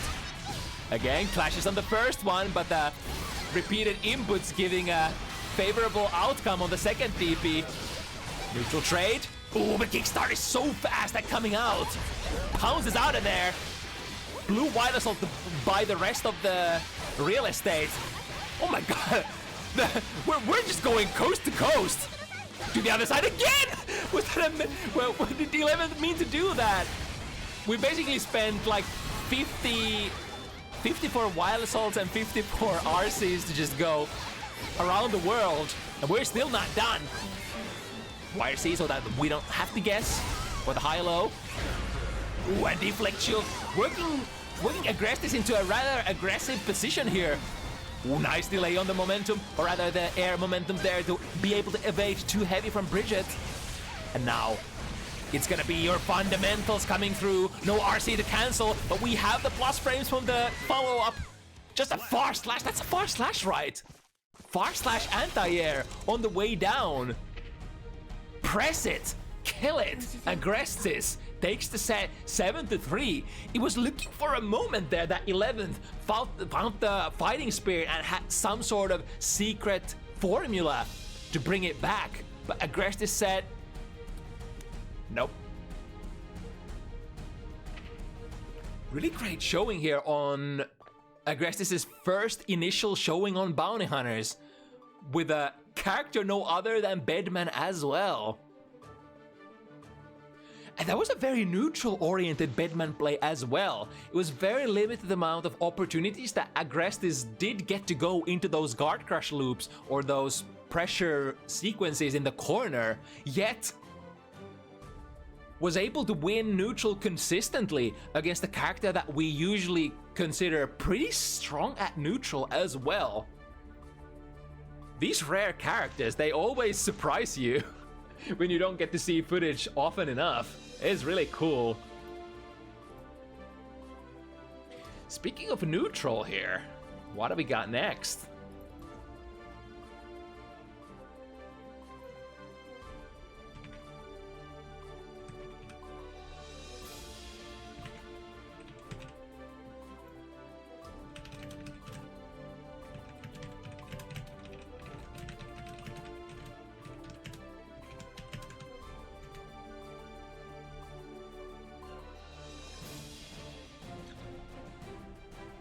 So another player making their debut tonight, Civ Sin. Lussu is not the most what should I call it? Well, not really part of the regular roster either yet. Has entered the Bounty Hunters event roster rather recently. So this will be a match of rather new faces. Of course, Civ has been very active in the Sin Discord side, very active with other characters as well, and plays the game a crap ton. Basically, I would say like an intermediate player that has so much passion. And if she doesn't lose that passion, definitely like just by the merit of playing the game a lot and, you know, getting the exposure is gonna get stronger over time. So Sin versus Baiken. This will definitely, or rather the neutral will start in Sin's favor pretty much every single time, because Baiken has very limited range. Sin has basically a better, further reaching, more damaging, better converting button for every neutral situation. Especially in Season 4 when Sin has received so much explosive power, right? So what Baiken kind of wants to do is find a gambit, find a opening somewhere. Maybe the most classic would be instant air dash jump slash, but the problem is Sin is pretty good with anti-air, so you don't necessarily get that luxury to approach from the air.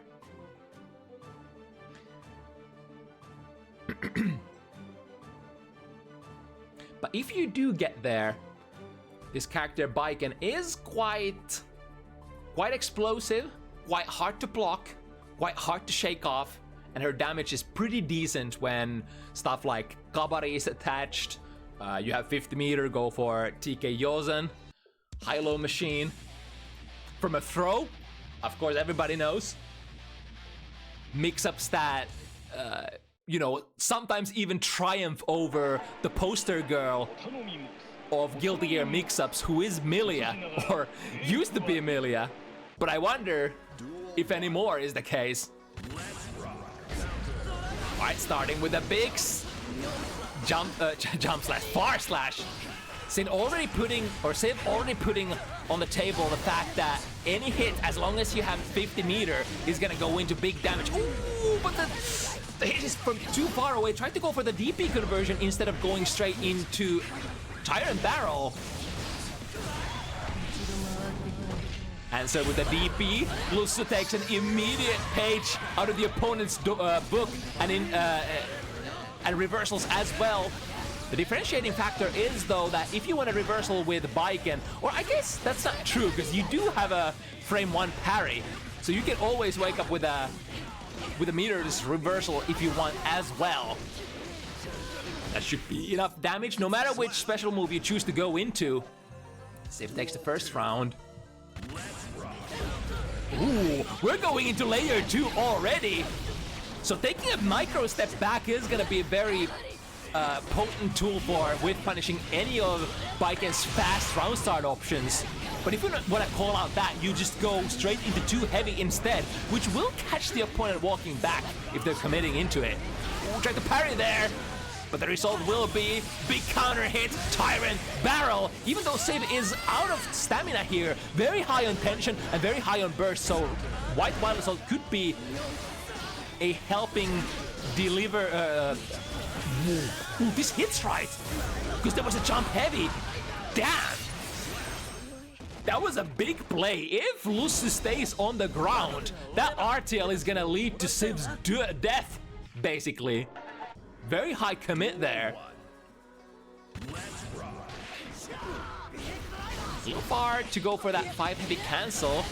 We're now in the corner. There's an aggressive. Ooh, and doesn't let Lussu get out of the corner for free. As they were caught on the way down. Good reaction on the jumpy and reads the DP as well. God damn. Get the food for extra style points. Might as well. Whenever you don't have the, or rather, whenever you do have the advantage of, you know, having enough frames and going into it. Ooh. High commit bait there, jumping over the reversal parry, but then Lussu not having the angle to quite counter in the follow-up situation. Get thrown, we have the tether attached. Reversal with the parry. Ooh, the far slash was very delayed, but not able to catch the massively back-moving backdash that is Sin Kisks. And a big opportunity to mix up. Waits patiently for the YRC. And Civ smartly chooses to save the full burst bar for next round, for Lussu had such a massive advantage there already.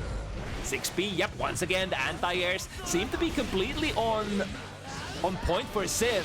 which is basically the stun. Oh, that's a big counter hit. Yep, Lussu probably knew that was gonna hit for a lot of damage if the opponent knows the route. Misses the 5k6 heavy loop that allows Lussu to get an opportunity here. Use ping pong, or rather use the gun for a ping pong combo. Ooh, but that was very late. Hoof stomp. 5B actually able to come out there. And again! Yeah, if you don't perform hoof stomp from a attack level move that is high enough, that indeed gives the opportunity for the opponent to mash out with their fastest button. So Lussu, 2 successful mashes on that hoof stomp, back to back. For Baiken though, I think she has to mash with 5B because her 2B is not the greatest. So in those mix-up situations, you could go elk hunt instead and go under that.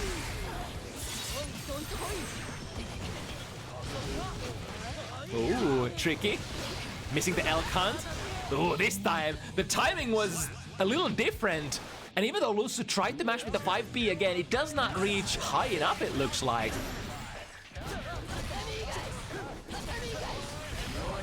Ooh, landing that air Yosensen from a very high position, making it minus, I believe, on the landing. Misses the combo, however, let it flow. If you miss once, it's just a happy little reset. Get another meat in there. I think the meat is damage buff, right? I can't even, as a Sin player, I can't even remember all the buffs by heart because they're just so freaking useless. Even if you get the one that you want, it's probably not powerful enough. And it probably doesn't last more than 2 seconds, so... Another successful 6B. Sip with the round. Ooh, swings with the 6B. However, Lussu had the right RPS read. Misses the combo into the super, and that's gonna be the death of Lussu. Unfortunate. They kind of had it there. But this is how it goes in fighting games. If you don't finish your plate and the opponent is vigilant, they might have a comeback. 2 heavy starts a little faster than Elk Hunt here. We'll be able to get the successful round start gambit. And on the next one, waiting for DP and then going for the throw. I like that, the delayed option to call out multiple options for Lussu. And then the ping pong combo, is it gonna be enough? Not quite. The last hit with a very defensive maneuver. Classic jump back tatami. And the tatami will kind of protect you on the way down. Sin does have some tools to battle that though, because you could, for example, go for an elk hunt, and if the tatami doesn't activate high enough, then Sin will actually slide under and sort of punish you before the tatami goes active. Ooh, okay, we're testing the reaction speeds here. Do we have a combo as well? Yep, ends it a little earlier, but basically the finishing move is the most valuable part of the combo. I think Sip got the bait here. 1, 2, 3, and the punish. Ooh, no, never mind, because Lussu had 100 meter. Of course you would let that super rock if you have 100, because there is no counterplay, basically. This is the clean hit. That's gonna hit OTG, unfortunately. Plus frames from this. Sip is still holding it. Not quite the true punish, but still, the most important thing is if Baiken goes for that heavy kabari follow-up and holds it to make the cross-up happen, to not let her get away with it for free, like giving her a throw from that situation, or God forbid, like close slash or whatever, is bad. Right through the wall we go. And potential mix-up time. How are we gonna set this up? We're actually gonna go in there, gets hit on the way down, however, still gets a small hit there in the follow-up situation. This should hit, and should also kill. So Lussu evens it up, 2-2. Has had very active, like both players have had pretty decently active wake-up game, but especially Lussu.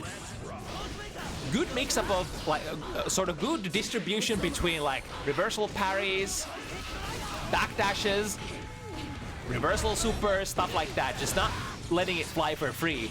As well as like waking up sometimes with an aggressive 5B. If you think your opponent goes for like a non-meaty hoof stomp or some sort of delayed setup, 5B can be the button that saves you, bails you out of there. But of course, very risky. Ooh, starting the round with a DP. which does work against the opponent's far slash, which will basically beat any of your buttons that you could be pressing, even 2D, I think.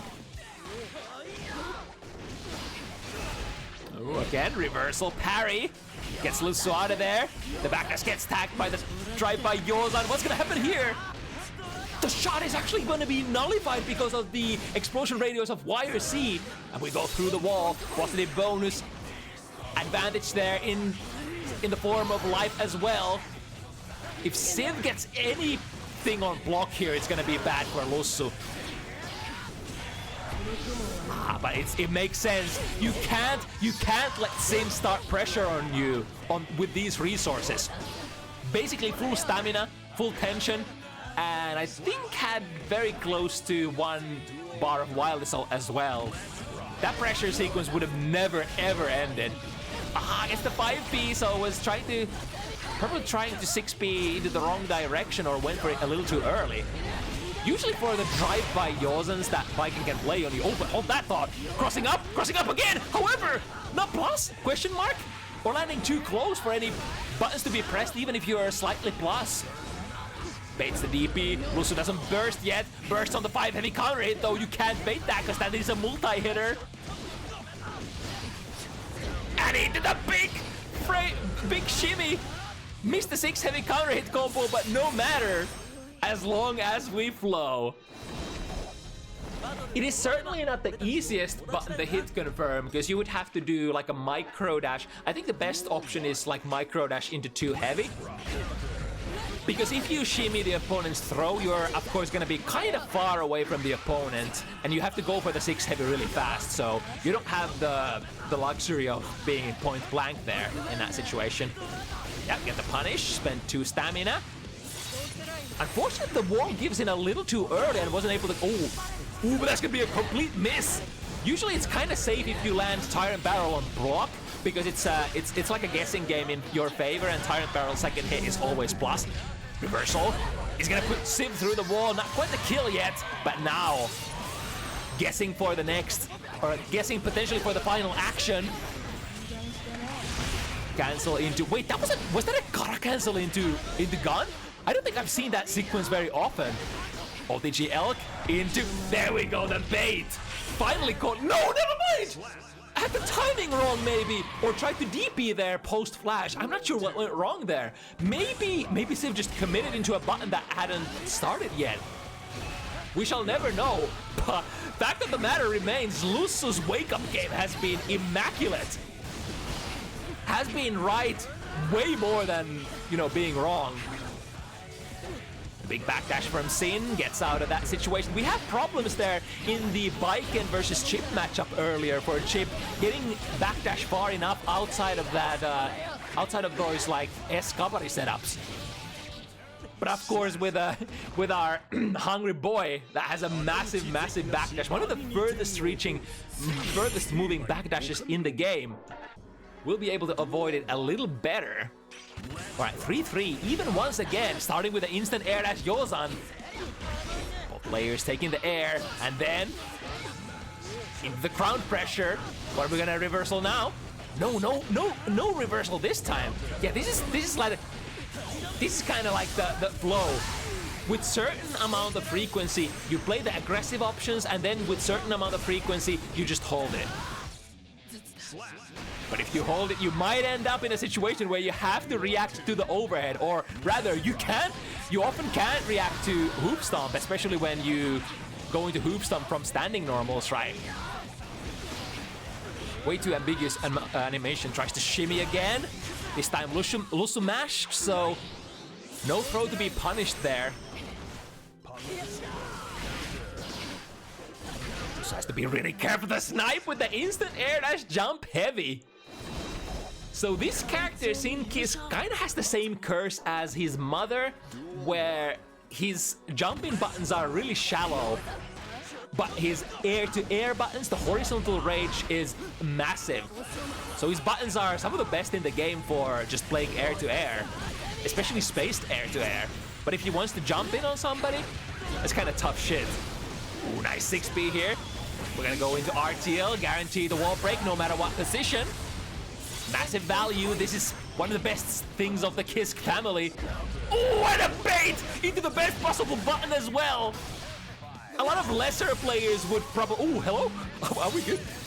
A lot of lesser players would panic in that situation, and if they baited the parry, would probably go for small starters like 2K or 2P or what have you.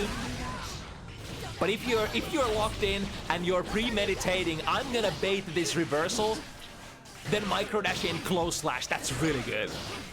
You always want to start your pressure sequences or your punishes with a close slash, because it's just much better button than any other button in the game. No proration whatsoever.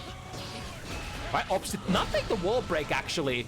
I kind of like it because Civ didn't have the meter there to go for the super the hard knockdown there on the wall break. Ooh, the 6B! Where'd the 6B go? Damn! That didn't look good at all, but it worked out. I love you, Sin. Nice, gets that hit there before the second hit of the DP comes in. Big close slash counter hit. We're gonna go into the ping pong combo again. Looks good this time. Into a throw, and that should be a kill. Lussu is hanging on to Civ like a shark. Even though Civ swims really fast, looks like she's gaining a little bit of a lead here and there. There we go, 2S. So in earlier situations, Civ was trying to go and beat the 2 heavy with Elk, which is too slow. This time, rotating the option, picking the 2S instead to beat that slow start of 2S. Ooh, we got the gold burst on board. So lots of resources coming in. Yeah, able to get the hit as well. One of the downsides of like going for a gold burst and finishing the round super fast is that positive bonus actually doesn't get to fully kick in and build the burst back for you, so you lose a little bit of the value there. But I mean, win is always a win, so you don't care that much. Now with 0 stamina, goes for the shimmy again. No reaction from Lussu this time. And there we go, reversal parry. Rotate it to the other side. I wonder if I wanted to go for a Yozan there, but got a jump slash instead, which probably ain't gonna be as plus as the former. Again, bike in troubles, /5 heavy, not quite reaching.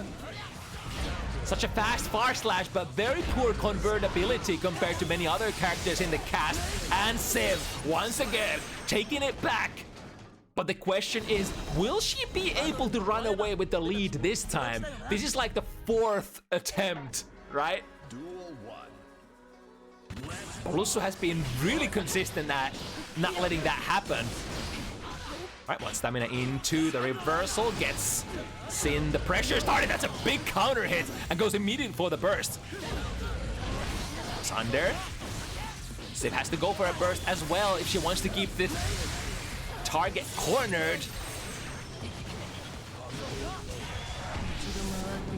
Let's see, did Civ hit the button?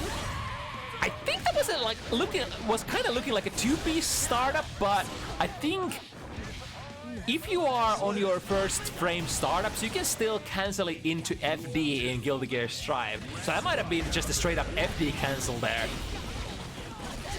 Right, here comes Lussu, misses the throw on the backdash, looking like Civ might be able to build the first amount of momentum during this set. The backdash again makes the Escapari whiff. I wonder if that's gotta be a massive advantage for Sin in this matchup. Counter hit. Ooh, but that was too much juggle. The counter hit gave a little bit too much oomph, so that Red Wild Assault was gonna whiff. Get a punish. Get a throw. Probably because I reckon Civ was worried about the impending burst that was gonna come back basically on the next hit. So went for the throw instead, set up there, waiting the burst. Burst indeed comes out at a relatively early occasion. I mean, Lussu didn't have a lot of opportunities to delay either. The DP interruption here on the Escapari. You always want to interrupt that if possible. I mean, we can definitely use Gold Burst to interrupt that. DP works, Gold Burst works, 6P works. There are a lot of tools that you can use against that. The worst, of course, is just sitting still and letting the Escapari attach, because it's plus, and that puts basically Baiken in one of his best opportunities to finish you off. Baker doesn't quite build enough wall damage here. Still got one stick of butter in terms of Wild Assault, which does not give Civ the win. Big combo from Lussu. This could be an opportunity. And we have to go back to playing neutral, and look at that! The spacing was nowhere close enough to threaten with any sort of jump in. So Civ just goes for a raw beak driver anti-air. Rare footage off, or maybe not. From a throw into just a close slash and into a throw. This is a set point position for Civ, basically. Ooh, this time won't be able to backdash out of there. And now the big combo. Side switch. Are we gonna take the wall break? Yep, kind of have no choice here, as the opponent already stuck to the wall. Playing it very safe, the instant air dash into nothing. Punished by a throw, however Civ presses the trigger finger. YRC, we still got resources trying to keep the opponent in the corner. 6P into the wrong direction quotations, but still ends up working. God, I love Guilty Gear 6Ps. Bounce that Yozen once again. Crosses up the DP too. Lussu really wants to survive and fight in this round. Slightly minus, but we can go for a parry. Here we go. Lussu definitely got the combos down. And then the reset to the other side, waiting for the DP. The DP does not come out. Was I think expecting, maybe expecting Civ to have the DP FDOS, right? Because I think there's no other reason to go into like a cross up and then land into nothing unless you think it's gonna get DP'd. Speaking of the DP, slash into a tick throw, tries to shimmy. This time once again Lussu is staying patient, trying to get the punish with the S button. However, it didn't turn into a close slash, got the far slash, which is far more inferior button. No stamina to make this conversion. And this will give Lussu an opportunity to strike. The Mimat will be the superior air-to-air this time. Both players landing stray hits, but neither getting a successful conversion. This will put Sin down for a bit. And able to buy a little bit of real estate. Good 6P again. The skies have been protected, and then resets into a fully charged 5D that certainly, no matter what sequence you go for, is gonna do enough damage. And another set point position for Civ. Ooh, that was so high in the air that not even 6P from Sin could reach that. That is definitely one thing that you can do. You can play like absurdly high air dashes that are like not even meant to land on your opponent per se. Alright, time to mix. Which side? There we go, and the DP punish gets a far slash punish, so that's slightly weaker than the close slash, but is it enough? No! No! The close slash would have killed. Civ goes, close slash, 5 heavy, RTL, that's gonna take the wall. Oh, unless we're not gonna use the follow-up here. Was maybe expecting the natural 3-hitter to take the wall. It's a hard sell there if you have to spend like 100 just to get the wall break and not even a kill. So like it's understandable. I would take either option. Either option is okay. Using it or not using it is fine. Reversal parry once again. Save me. Get me out of this mess, and it does. Cancel into Tatami and then disengage into a passive play once again. Ooh, but it's too close. The Escobar, even though it has disjoint, when it's that close, Sin DP, one of the furthest reaching DPs in the game. Do we get the wall break? Yes, indeed, with the 5K. And then the kill. Civ takes her debut match on Bounty Hunters 7-5 against Lussu. What a back and forth set.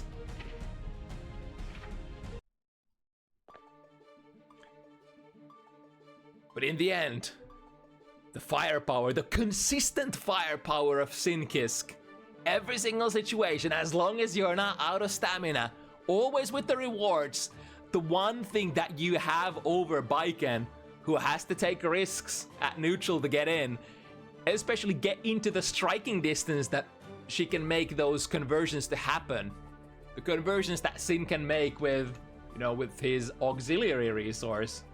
It's a good fight nonetheless.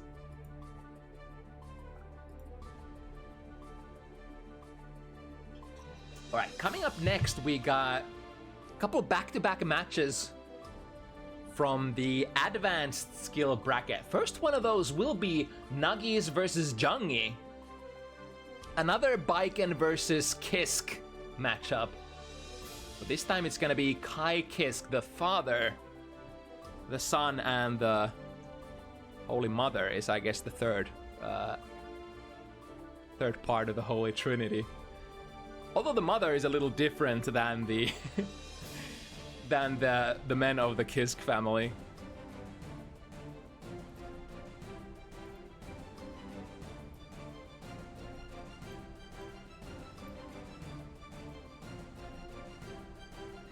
Alright, same deal here. Baiken suffering from a slight range disadvantage, combined with the fact that basically at any range, Kai could use fireballs to sort of bridge the gap. Although it's not like he necessarily needs to. It's usually the fireball, if you wanna like use fireballs at like neutral positions, it's usually because the opponent's character maybe outranges you on the strike department. But in this case, you certainly outrange Baiken, but let's see. Attempting to whiff punish right from the get-go, however, misses the 5 heavy. I think you kind of have to pull the trigger with that hit confirm, unless you get a counter hit, which is a little easier to hit confirm than just the normal hit 5 heavy.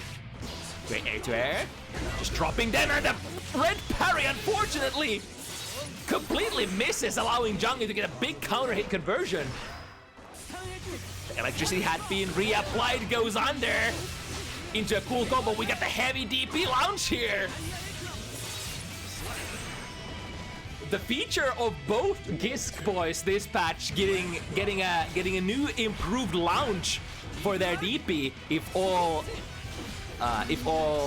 whatchamacallit parameters are fulfilled. Ooh, that's an air-to-air counter hit. Dropping Nuggies in the corner, however, misses their own throw, and now Nuggies goes, what is this matchup? Very delayed air dash into a cross-up into the corner. I would have definitely not blocked that. Then again, I don't block against that mix-up. That's fucked up. I'll just go for like FTDP OS or something. Under the BMB combo. Inch a little closer using that direct leg. Go for it again. Straight on the round start. On the extended round start distance of the wall break, I guess Kai can afford to press far slash right away because of the limited distance of Baiken's far slash. Ooh, just running in there. Kai players, they want only one thing, and it tends to work out. Jungie opens it up.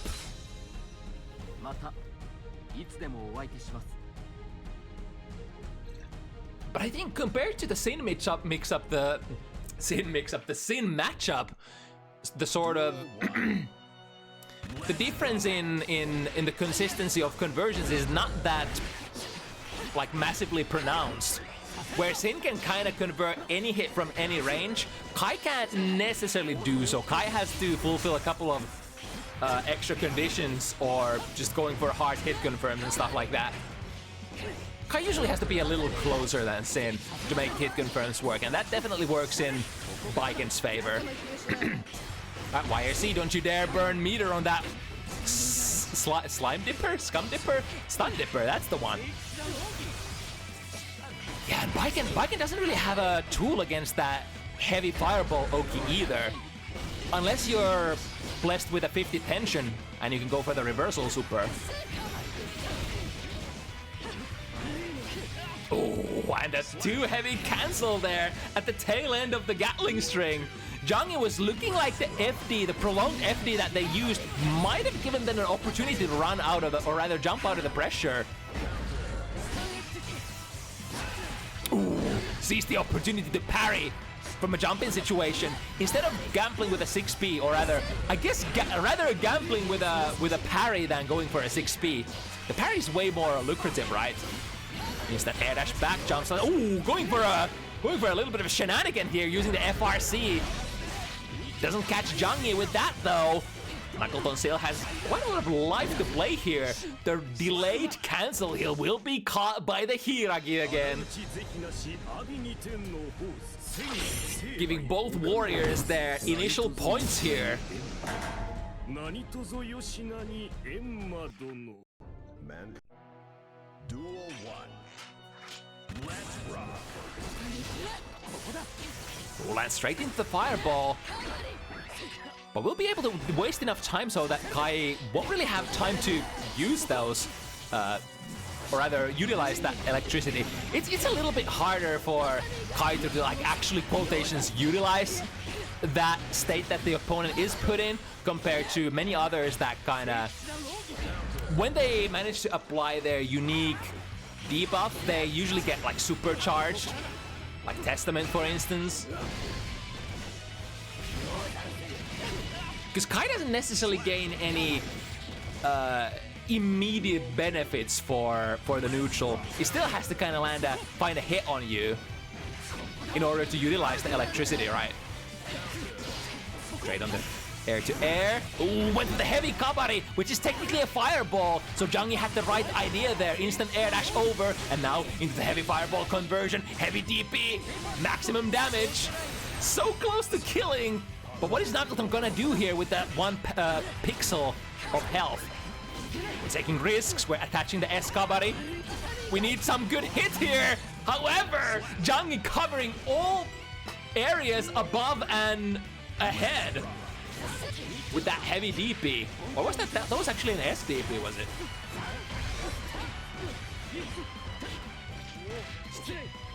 Big throw. We got actually decent amount of risk applied on the opponent. But good on Nagi is getting out of there before that risk gets completely out of hand. Now the conversion. Escabari allows for a nice little conversion. Drop it before we get to the wall. Another reason into Escabari. Yeah, it requires your opponent to be very vigilant. You can definitely react to the startup of Kabari. If it's the heavy Kabari, human reaction times are just too slow to be able to pull off the 6B. So it's kind of safe that way. But if it was the S Kabari, you can definitely go under with a 6B or other fast buttons. Now Nagi's once again. Ooh, instant air as into Gold Burst. Maybe that was exactly the kind of gamble that we needed, but it does not end up paying off. Or rather, I guess if you're super low health, you don't really have the health bar to necessarily utilize the positive bonus because you have to do stuff immediately. So would it stand the reason that in those low life situations you would much rather try to land something on block and then just go into Wild Assault and try to force the situation like that? Maybe. But the neutral jump shimmy question mark there from Jungie. I like that. Ooh, dash to the other side and then anti-air on the way down on the landing frames with a close slash. Big rewards. 5k into the throw and recognizes that we probably have a kill here, but not quite.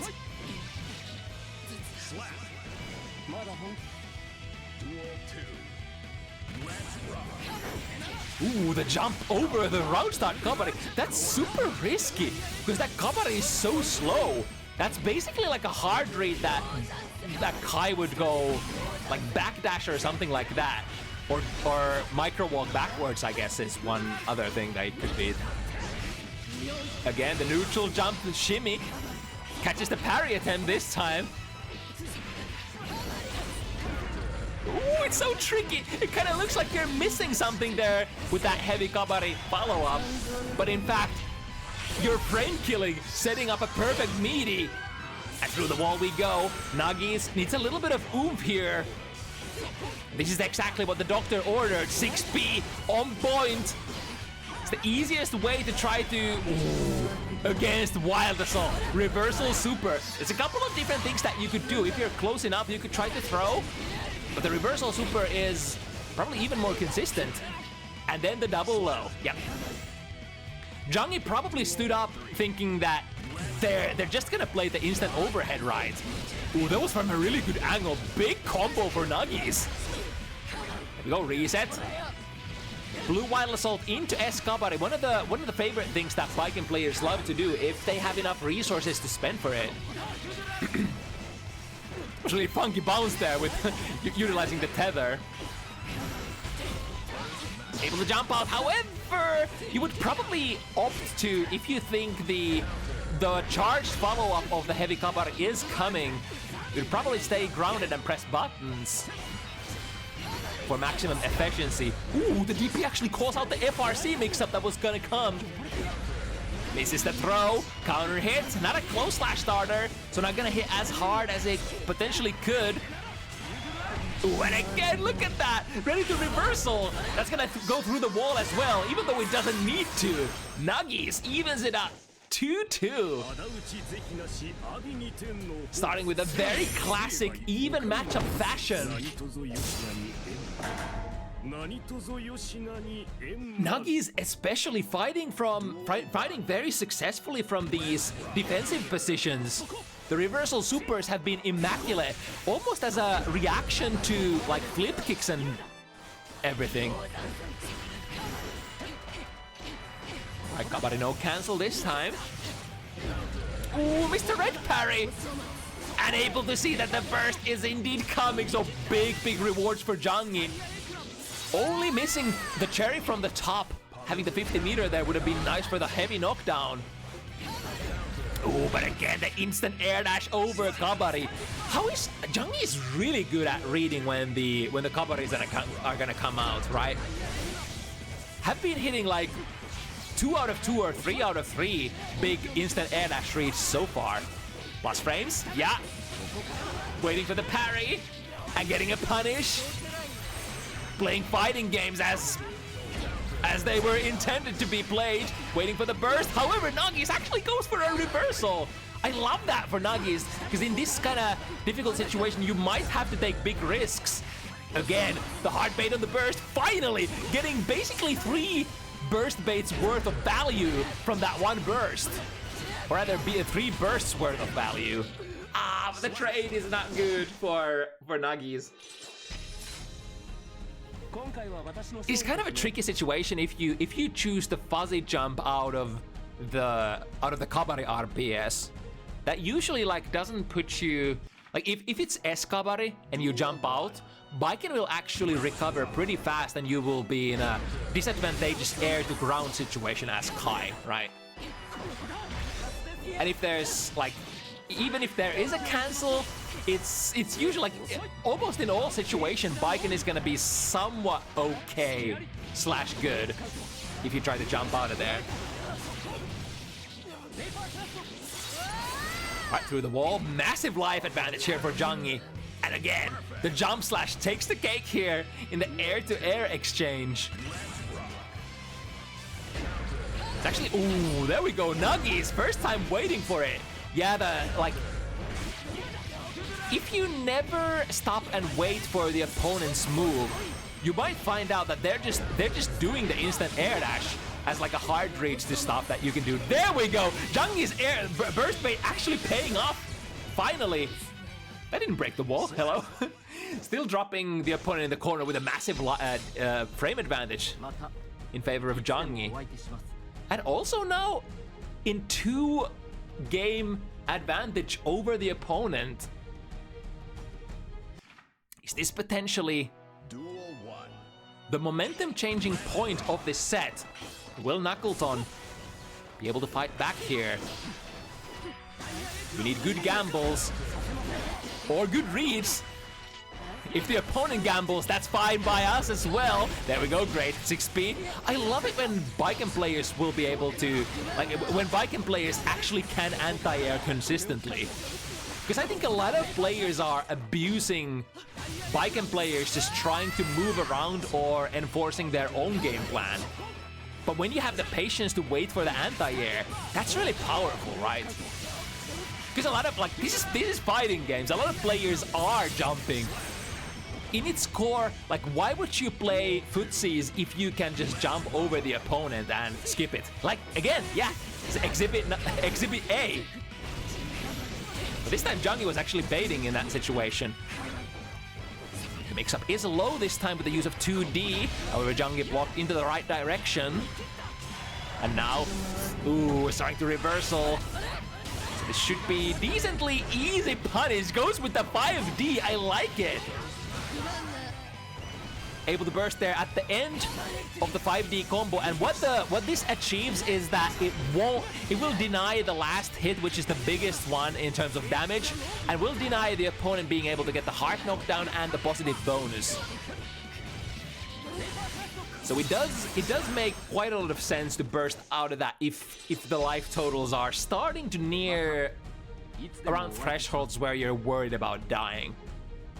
Yeah, Jungie keeps up the pressure here. She's not doing anything super special. Playing kind of reactive, playing kind of safe. Once in a while, transitioning into this, you know, mode where you're trying to hard read stuff, jumping over stuff as well. And it's been working out pretty well. What is that angle? Landing to the other side. Jungie gets out of there. Both players are trying to utilize the air a lot this round. But finally, Jungie able to find a spot where the opponent is actually respecting. 6B, a little too early and to the wrong direction. Allows Snuggies to get out of there. Reversal parry, now's the time. Unless they were waiting for the DP maybe. Not even an S-kabari there. Spinning meter for meter. If the opponent drifts, you gotta drift as well, unless you are in a inferior position. Look at that, the 6P. I love Guilty Gear 6Ps. It's so crazy. I'm usually like, all right, if I 6P too early, especially if it's against bike and air dash over Yozan, it's just gonna lose, right? So I gotta be very vigilant and wait to anti-air 6P to the wrong the other direction. Now Jungie with the cool combo here. Doesn't have to choose to get the heart knockdown. Oh, the air-to-air once again favoring Jungie. McNuggleton knew that was gonna be the end. Might have even been able to RTL next hit. So that burst had to come out. Yet, the neutral still favoring the Kisk side of things. And after that 2-2, Jungie just had basically a massive rapid-fire sequence of just taking round after round after round. I think Nuggies hasn't even gotten a round in between all of those, like four games. Am I imagining things? Right, the aggressive burst, pushing the opponent in the corner. However, Nuggies finds a nice angle there, messing up the opponent's timing with the double jump. There we go, another clean 6P. I love it. Into FRC mix-up, baits the DP. Here we go. What can we get with that? It was probably a slightly more rare starter combo, so dropping it in the end. Trade there, still in Nuggies' favor, I think, because of the life disadvantage. Any kind of trade is gonna be super dangerous for Jungie here. And Nuggies finds the hit. This is the time, if any, to start fighting back, to reverse the momentum if you still want to fight for the set win. The opponent is knocking on the doors. Let me in, or rather let me out. I'm gonna go home. Drink some juice and eat pancakes. Ooh, tricky. Dash canceling the move here. The air-to-air is so consistent in favor of Jungie. The angle, always so good, as well as the very early timing on the jump slash for Kai's jump slash. There we go. Nuggie's still in it to win it. But this will mean that Jungie will still have to win like 4 in a row. That's a massive climb. Especially since Jungie has displayed the ability to take rounds really, really fast, if you let him.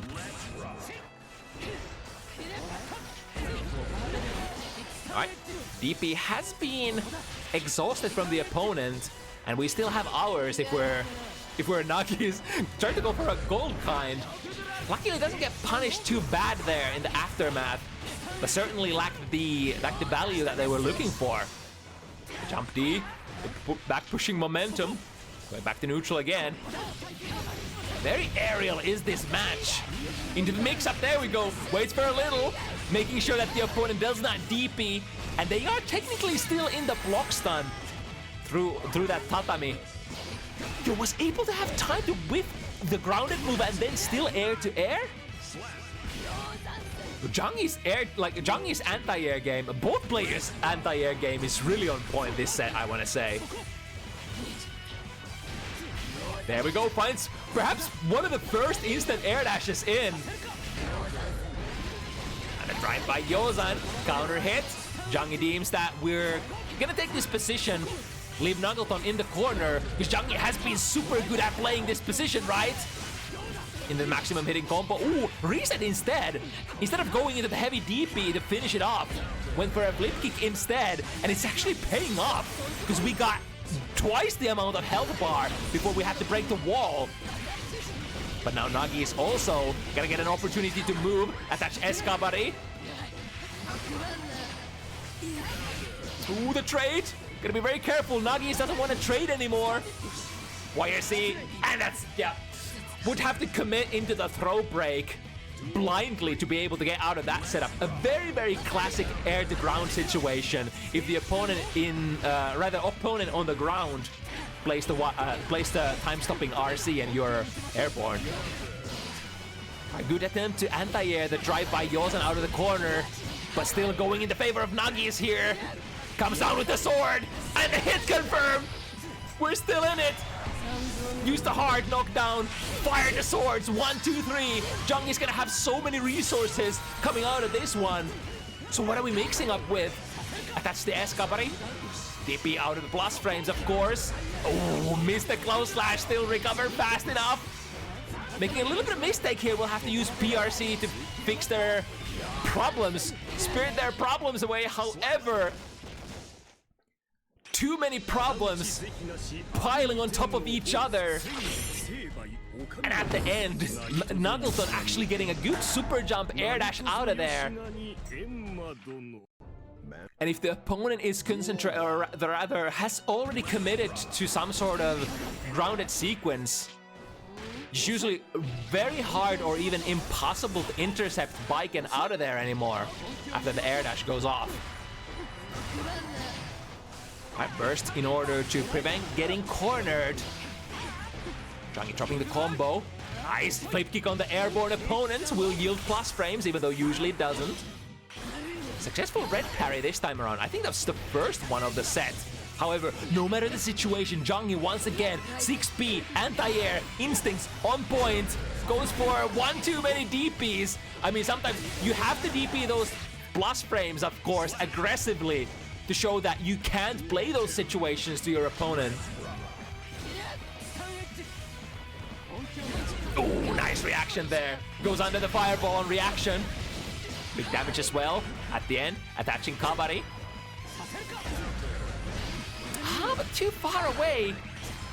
We're still in it. Boxing Kai out of all characters in the corner. And McNuggleton has so many resources as well to make sure that if they want to force the pressure, they definitely can. And here comes the first bar of forcing pressure. Both players whiffing, however, McNuggleton landing into plus frames, into a gunshot.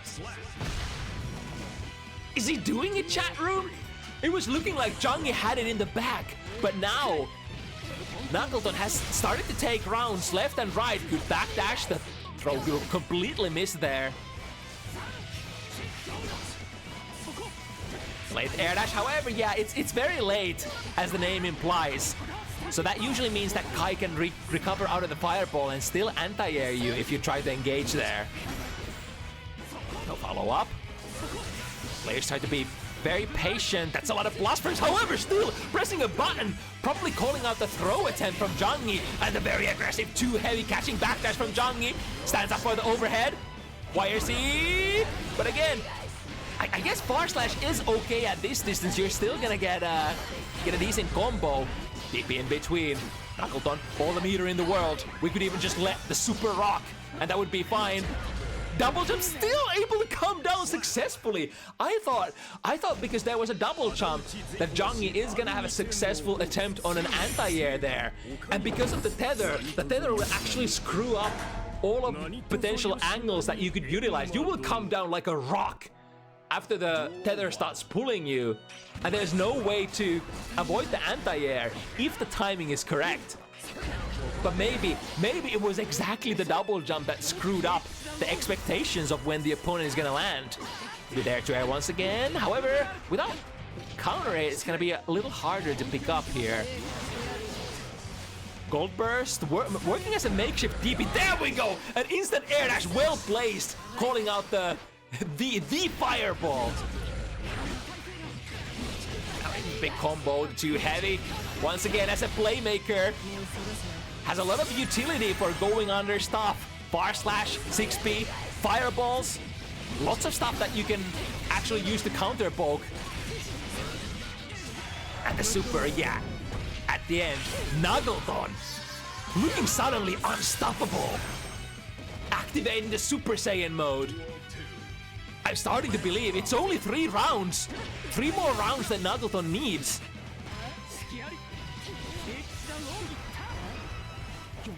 Nice, the dub. Oh, and waits for the burst as well. McNuggleton has seen enough. He's seen the footage. He's reviewed the camera footage and now is responding perfectly to basically all situations. Tensijin through the wall. One mix-up away from taking the death. Yeah, and there's not gonna be enough burst to get out of this one. McNuggleton has actually made it 6 points even. And now who's in the advantage point? Is it the guy who started 6-2? Or is it the guy who came out of the 6-2 conundrum, fought their way in there, has massive amount of momentum riding on their back? There we go, deep dash in. That's definitely worth a burst here. Applying the electricity, the double jump, the patience. Not Jungie didn't end up pressing the button too early, but just waiting for McNuggleton to skip to the other side using the back dash. Sorry, the double jump. And again, same situation. Waits for it. Ooh, was a little too close, so have to fix that spacing problem by using 50 meter here. Still maintaining the pressure position.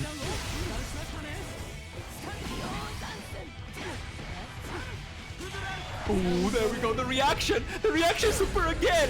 Don't you dare to flip kick me, because I have this unleashed. I'm willing to say that that's a genuine reaction, because McNuggleton has done it so consistently, never unleashing it falsely. Was a little too late there. Was trying to react to the fireball with an instant air dash, but that's not something you can do, unfortunately. Parry gets them out of the corner, plus frames out of the Yozan. And then it's a little bit of a staircase down jump. BP finds a hit. We have the juice to confirm. We go into it earlier. No chances taken here. Jungie is on set point after all, and has so many resources riding on the back as well. Getting the burst here would be big. Burst bait, however, Jungie knows they don't have to spend it yet. They could in fact just take it to the next round. However, gold burst from McNuggleton. Now, if Nuggies takes this round, it's gonna be a massive disadvantage because they're not gonna have the burst anymore. The DP is a small punish, but a punish nonetheless. Do it again. Oh, fucking do it again. Is there a punish? Of course there is. And Nuggies no way out of the combo. That means Jungie, at the very last moment, has been able to reverse the momentum. First, 2-2, then Jungie goes 6-2, then McNuggleton goes 6-6, and at the very last moment, Jungie pulls it all together and recovers the win that they were meant to have. What a set. But that's a perfect samurai spirit there. From... wait, sorry, my brain is lagging. Exhibit of samurai spirit there from McNuggleton. Never give up, because you just might win. Who knows? We got 2 more, and here's the here's the other high-level match of the evening. We're gonna have FABZ, one of the few Jacko players in the region, other than Decoy Snail. Gonna be fighting a Finnish Ungie player, YaBoiSpades, known as a very entertaining and, you know, not too risk-aversive of a player, which makes Spades a very interesting and entertaining player to watch for sure. But there is a certain amount of in the Jacko matchup, you kind of have to rely on certain fundamentals, and you don't necessarily get to make the crazy plays very often. You're gonna have to rely on standard a bit more than maybe Ungie players are used to. And you can't utilize the spinning RPS necessarily for, you know, full screen, half screen situations as much as you would like against many other characters. For projectiles are a very core part of Jacko's gameplay, and dancing into the projectiles is usually not the best proposition.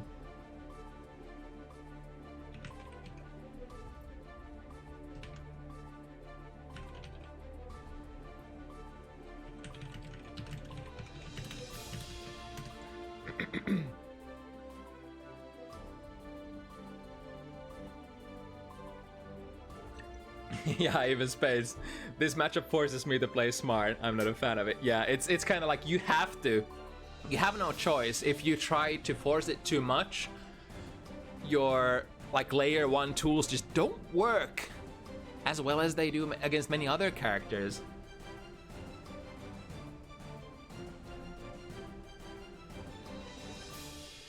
And that is certainly a powerful tool for... Let me get this out of the way. Ungie has to spin. There is no option to not spin, right? This character has so much of their power level deposited on that one move. So it's certainly a disadvantage when you don't get to use that tool just unchecked. Like, of course, it is always going to be a gamble when you engage, even against just strikes. If the opponent guesses your timing, yeah, you're gonna get punished real bad, because you're gonna take a counter hit from their strike, but the odds are like double stacked against you when the opponent doesn't necessarily even strike, but uses fireballs instead. Here we go. Both with the blue colors. Ooh, Space goes for the throw a little too early. Was trying to exert. Start with the sort of assuming that the opponent is gonna play safe starting from the get-go. Ooh, that was a cool shimmy there. Instead of backdashing, actually just drifting back and utilizing the minion's attack command. Ooh, good reaction there with a throw. Usually, like, if you have your reaction completely on point, you would punish Ungie coming out of that command pop. There we go. This time we get the big punish, jumping out instead.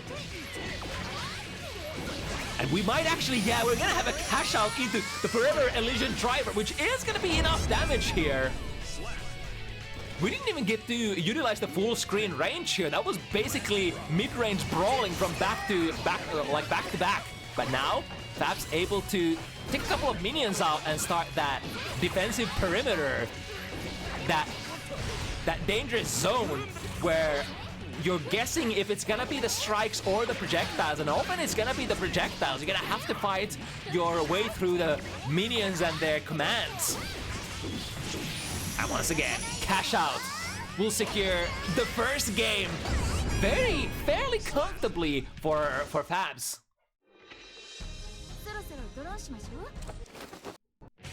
But again, it's a couple of reads away from swinging the other way, as Ungie is a very damaging character. There's the strike! We finally got it! And now we're in it. Resetting into Shin instead for plus frames, which is, of course, a little less comitative than the flip kick, but certainly can be punished real bad if the opponent reads it, jumps with you, and goes for an air-to-air counter hit. The overhead, reset into a throw, and that should be a kill, even with the early wall break. Yep. Exactly what I was talking about. The rounds can go very, very fast the other way if Ungie gets to play this pressure position. Wall breaks a little too early there.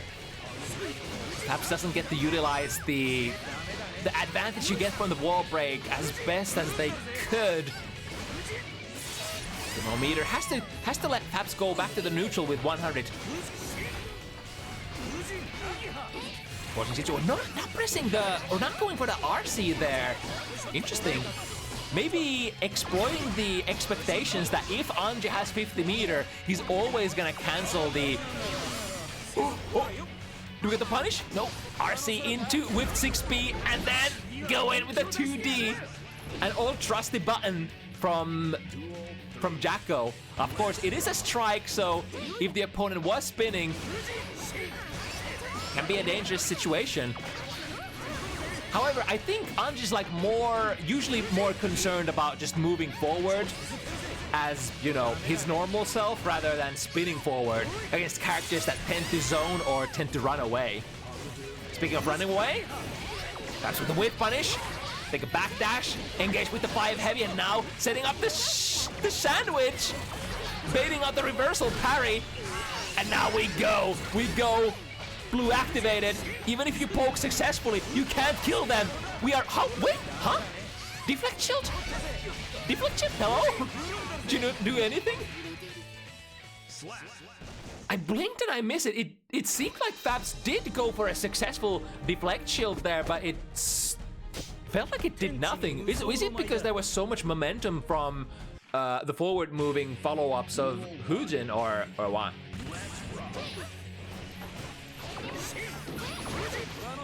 There we go, able to attack the first minion with the Hujin.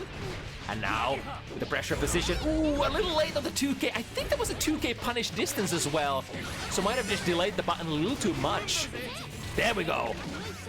Oh yeah, and because Jacko has such a forward-moving 2D, I think even from max range 2K 2D is gonna connect, which is kind of like a problem point for many other characters who don't have forward-moving 2Ds. You can maybe sometimes get the 2K, but the 2D or any button afterwards is not gonna combo. That's Spades. Oh, goes for the hop kick reset again, but FABZ is like 4 out of 4 for countering those so far. Sort of signaling to Spades that that tool is sealed. I'm looking for that. Yeah, it's definitely looking to react to those really slow options, such as like the flip kick. Oh, there's a follow-up. Oh, the deflect shield is mistimed this time. Too much delay between the attacks of Ungie. Goes under the 5K. Good round start option for FABZ. And an immediate break wall. With a really nice amount of damage as well. Surprising.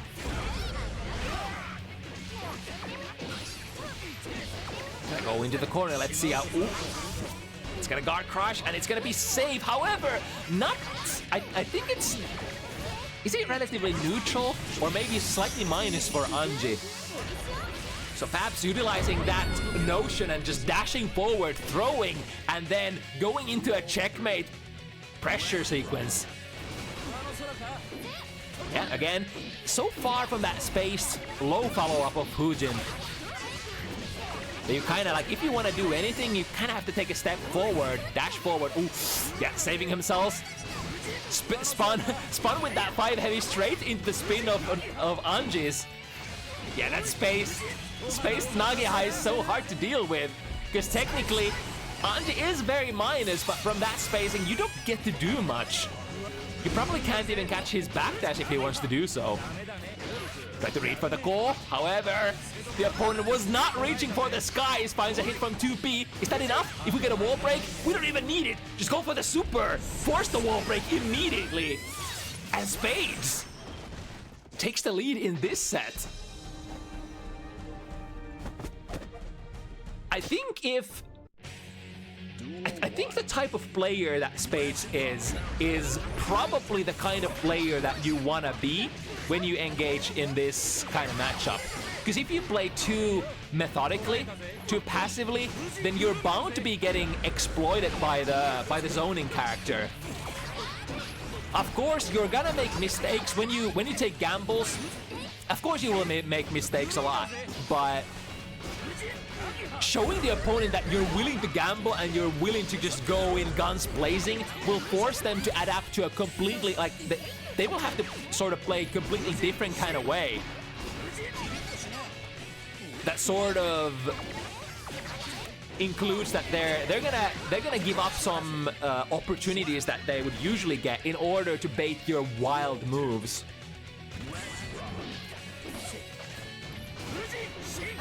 Shin plus frames, actually able to reach there with the far slash, surprising. Because Jungie doesn't have the furthest reaching far slash in the game for sure. Pressure situation. Spades holding steady, actually getting a favorable position here until FABZ using the remaining of their resources to be able to flip the position back into what they actually desire, which is the opponent's back against the corner. The god's too heavy here. Switch positions. And now, we're RPSing. Plus frames on Shin.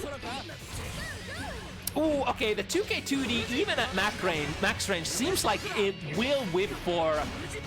it will for Jacko as well, huh? So it's not a guaranteed punish even if you do get a 2K against the perfectly spaced Nagi, huh? Speaking of... Ooh, that was so delayed! The attack, sorry, the defend command actually ended up completely whiffing. Because Spades was holding the Hujin option for so long. Speaking of holding it... Yeah, again, the 2K lands, but the 2D doesn't. From that maximum distance. In that case, like... Yeah, what do? You have a couple of options. You can, of course, like, use the 2K and be a little plus. Or you can RPS by dashing forward, which is something that FABZ has been doing quite a bit. 2P, side switch here using the RC. Perhaps the combo maybe meant to do so, because now, look at this. This time we have 50 meter. Was probably hoping that that Spades would be able to retain that tension for the next conversion, and still has that opportunity. One hit, but lands straight into a 2K anti-air. The strength of super low profiling buttons. But I guess also the fact that, you know, jump slash and jump heavy for Ungie are not necessarily like the most deep hitting moves in the game either. So rather easy to go under with 2K, I reckon. Alright, sandwich mix up. Spade says no, however, trying to dash forward, ram themselves into the target. But FABZ seems to be playing all the right options here. One more spend of meter and the flip kick again countered. That is reaction. That is actual pure reaction there. It does cost. It has a little bit of an opportunity cost, of course, for FABZ, which is that you gotta look for that specific follow-up, right? Which might open you up for Shin instead, which is what Spades has been getting a lot of value with.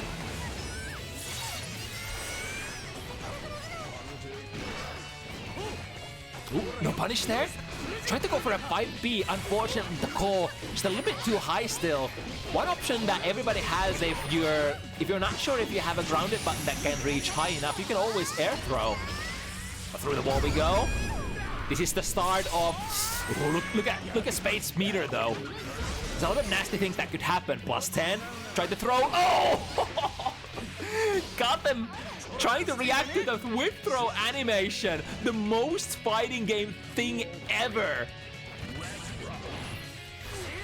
Since Street Fighter. Right to left, right. Oh, goes for a low instead. And this time, same side, overhead. We got mix-ups for days. The cleave of the Nagiha. Ooh, trying to go for the throw, so the reversal Elysian Driver will ring true here. Smack dab, lots of damage. Looking for potentially one or two more hits. Probably two since FABZ still has no meter to spend at all. Ooh, this time it was close enough, so getting the 2K2D knockdown. Looking for one more. Ooh, the 5 heavy single hit is not that, but the throw certainly will.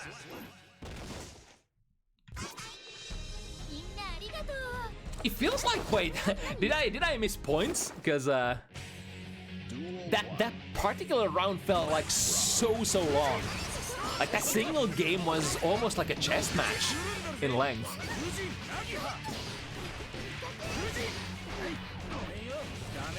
There we go, the core rings true. Finally, Spades has been trying to fish with that core in the corner pressure situations a lot. And finally finding some value with it. Aggressive burst, however, doesn't get close enough before FABZ gets to press a button. And the immediate conversion. 100 meter that we have to contend versus now. Reversal parry could be it. That's why we take it easy. We take the minions out. We play it safe. We play a sequence that cannot be reversal parried. And it's such a boon for a character like Jacko to be able to play it like so. Many characters, like a lot of rushdown characters, can't do it. And you know what else can't be done? That flip kick follow-up of the Hujin. That's like, what, 5th or 6th time? FABZ is totally looking for it. At this point, it might be just a muscle memory kind of a problem. If Spades is just rotating the options like according to muscle memory, then even if you play it with certain frequency, it dictates that every time you play it, you will get punished. And that kind of sucks. If you can't adjust and get that out of your muscle memory in the heat of the moment. Very close to death here, and this is a hard knockdown. This time we engage. When Jungie has no resources, we engage, we go, and we push it. That's probably the decision-making path here. If Jungie has a lot of meter and a lot of options to counter the instant air dash in, then you will just instead take out the minions and play it passively. But if he does not have the resources, and if he's about to die, yeah, just go in and mix it up. Yep, punish here. Drop the minion into a low, that's kind of cool. Reset into a soccer kick minion. Wants to keep up the position. Ah, the option select there on the throw. Even if you miss it, you will come out with an RC and be able to punish the opponent if they jumped. The Shin? Yep, the Shin seems to be the follow-up. Because FABZ is looking for it, but then on the third go, kind of forcing to look for a different option, because like the Shin is plus on block, and you can't keep blocking it forever, because technically you could go like Shin /Hujin, Shin /Hujin, Shin over and over unless you like try to react to something else. Ooh, this time gets the punish. This time the 5B actually finds its mark against the whipped core. Which has been, I think, what FABZ has been looking for so far. Yep, go for a core again. The biggest cash out that time. That's a grab, right? No, that's a hit grab! So that will actually get danced. Will actually get danced through. The new functionality of that Elysian driver actually rings on the spin. Interesting. But yet, FABZ is still blazing forward despite getting that super parried. No worries. Just comfortable playing almost every single position, like regardless of if minions are present or not, and regardless of what kind of spacing we're playing. And Jacko is that kind of character, even though Jacko is more known for the safe zoning play a little bit more. She has really good normals, right? So definitely able to contend with the opponent in that regard as well. It's just the rewards are not necessarily in her favor when engaging in this kind of like a bullfight kind of a distance. Right, YRC, get out of there. Spades will have to play this really perfectly, even though we do have the corner at the moment. Ooh, just a tap dash out of the corner, reversing the position against that air dash.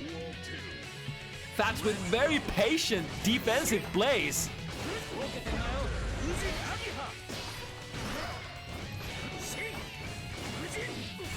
Nice, the neutral jump. Landing at the perfect timing, getting a punish. Tried to go for the F shaky, but the opponent is a little too far away, or perhaps that was a timing problem. Nevertheless, Fab still has the corner.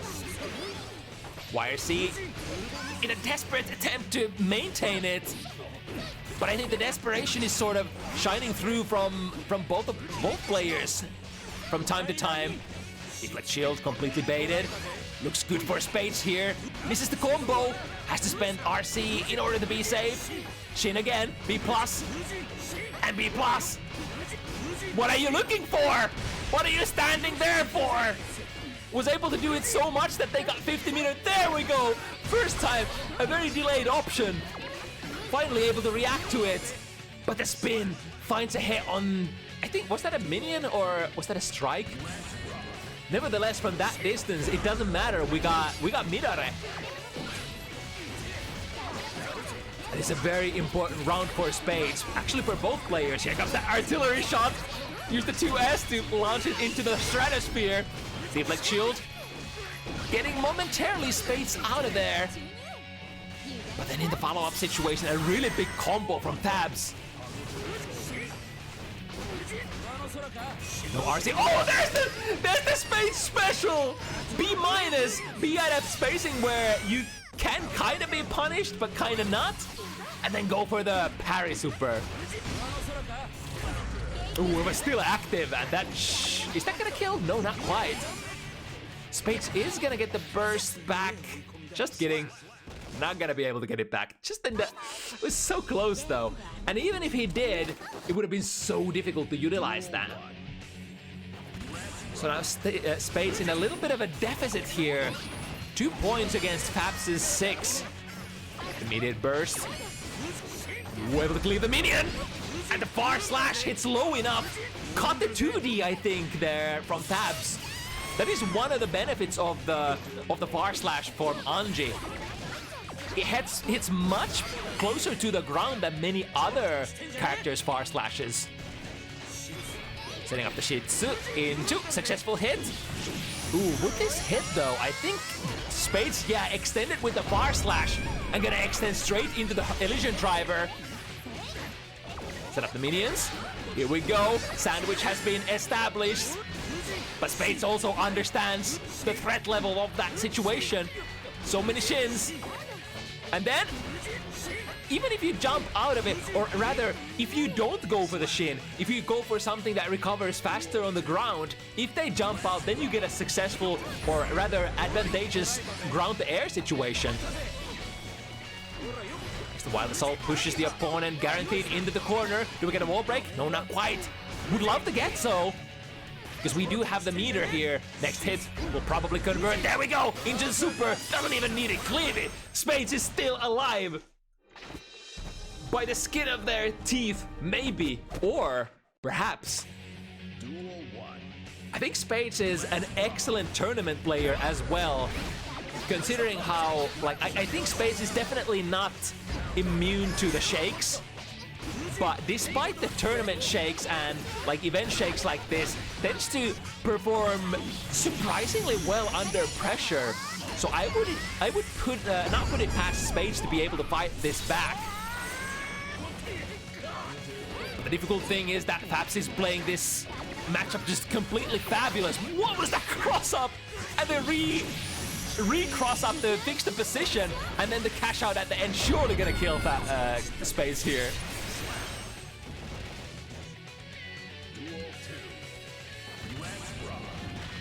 Now first set point position, I believe, for FABZ. Yeah, that Rin is gonna be 2-. Very hard committing kind of follow-up for Fujin. Ooh, wait a second. First flip kick that didn't go answered. I think Spades has finally been able to condition FABZ enough to carry up the shin. Ah, just kidding. There it is again. That's like exactly one flip kick follow-up from Fujin that was missed. And even that was kinda countered because FABZ was ready to press buttons afterwards. It was not a punish, but was basically able to get spades into a block string afterwards. Man, it's really beautiful to watch somebody able to react that well. I mean, it does come with a downside that in, like, to balance it out, FABZ was, of course, a little bit more open to Shin, right? But if the opponent doesn't follow the Shin up with something like threatening, if your only option is something like /Hujin Shin, /Hujin Shin, there's technically not a huge threat other than it's gonna crank up your risk slowly. But other than that, you're still like relatively safe. I guess the biggest threat is like you're gonna build meter as Anji. And if you have meter, then you can go for the unreactable high-low. Or I mean, I guess you can only cash out from the low, technically. But you can go for the high-low safely. Even if you guess wrong, or if your opponent guesses right, you can bail yourself out and keep the pressure still going. But I think it was always like FABZ was just completely comfortable just hanging in there and taking the plus frames, just waiting for the moment when like an unsafe overhead or an unsafe low or the flip kick reset attempt would arrive. And that takes a lot of discipline, I want to say. Just being able to stand there and take it, understanding the risk reward, understanding that if I don't press buttons here, is like nothing too bad is gonna happen, right? At least I'm not taking close / counter hits or anything like that.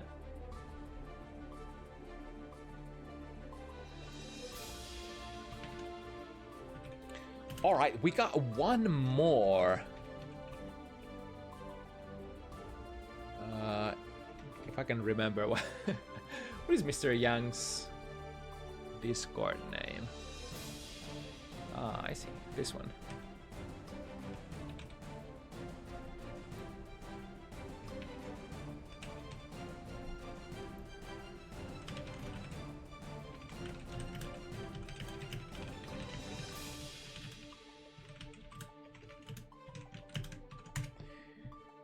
Alrighty then, one more for the road. It is Pokey, I think first time on any other character than Anji. So this is a sub-character era.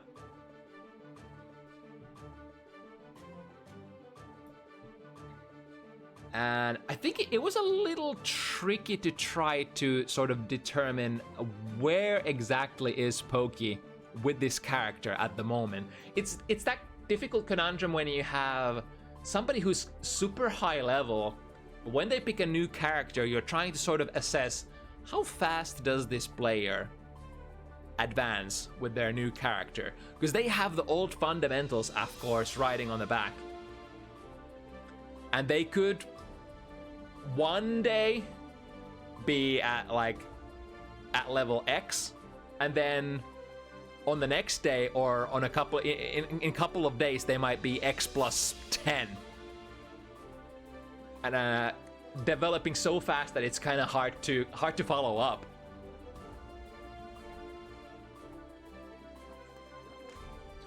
So yeah, this is gonna be a little bit of a wild card.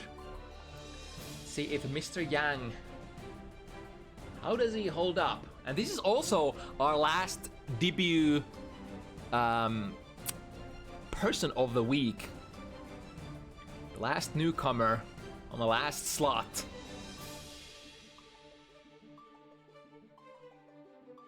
Did I ping the right player? I hope so.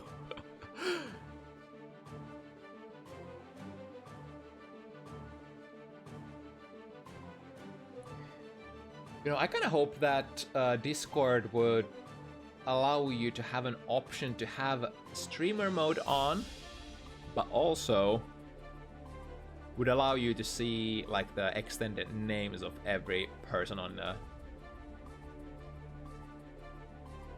Discord at the same time. Because like I don't wanna get pings during my broadcast. I guess one option would be to sort of through whatchamacallit, through sound mixer to make sure that the sounds from Discord are not going through, so you could stream without streamer mode. But I mean, that's extra work. Why should I work when the service provider could work instead?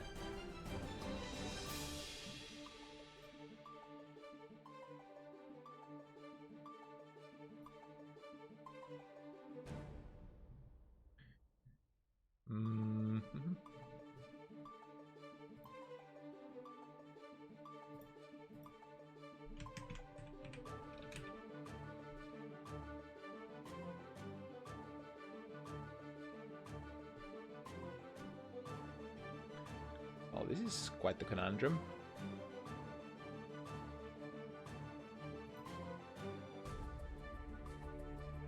Let me do a couple of magic tricks here to make sure that I'm pretty sure I'm pinging the right person.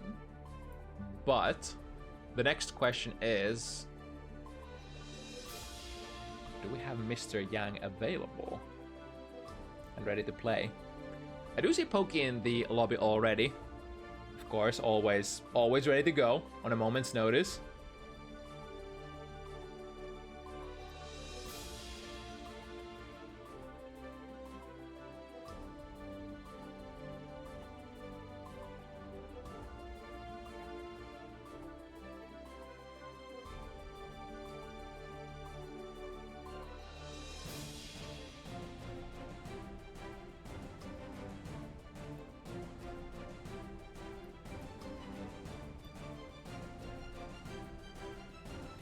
Well, I guess we'll try to talk shit for a little while here to buy time for Mr. Yang. So if we are indeed gonna play this matchup, it would be Kai versus Johnny, which is, I think, a matchup we haven't had on Bounty Hunters before. Let me check. Is that true? Wait, do we have more Johnny games already on Bounty Hunters as a whole than Kai games? No way. Yeah, no way. It's kind of close though, which is the nuttiest thing.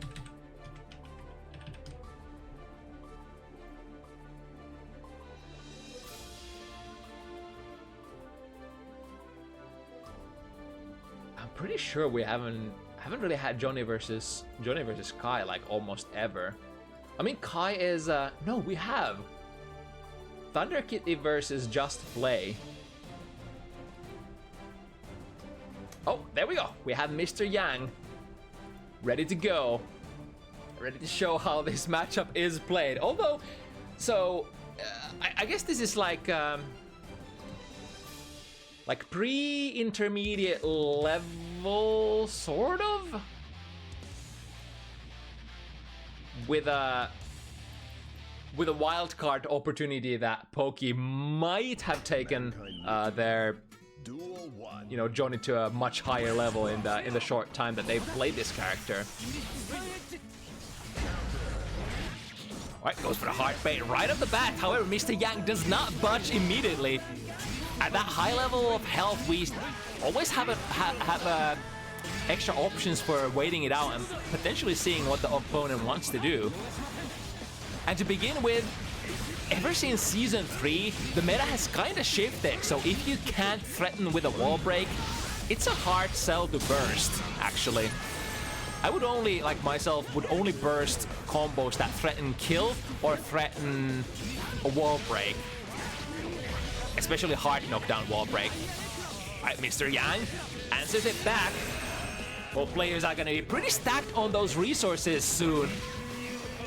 Those resources, one of the options that you can definitely sink it on in terms of Johnny stuff is that Volt Deal RC.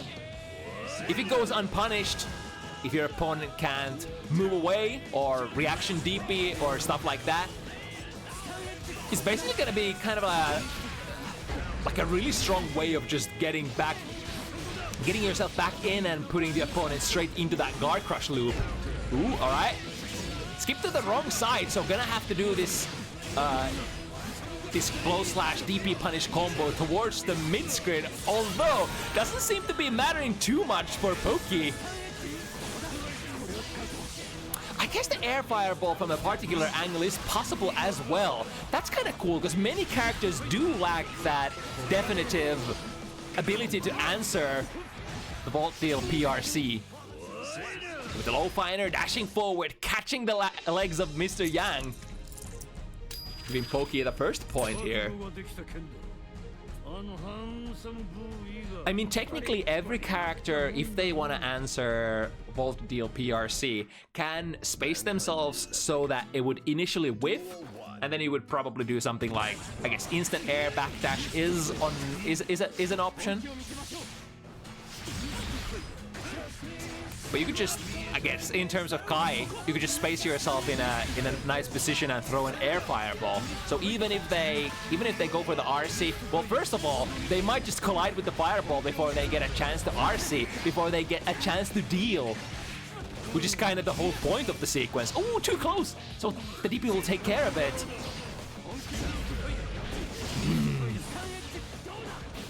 And you actually have a pretty decent option. Like, instant air dashing for Johnny is a little clumsy, so might be hard to instant air dash on reaction against the heavy fireball. But because you have Mistfinder, you can do what Poki just did. And if you see the heavy fireball going off, just take the Mistfinder stance, dash forward, and let it rip. And it's gonna slice through the fireball just nicely. So in heavy fireball again, we'll have to spend meter here, FRC, in order to be saved for the blocked low. That is the stun dipper. That is the cost of that fast forward moving tool that catches people low very easily.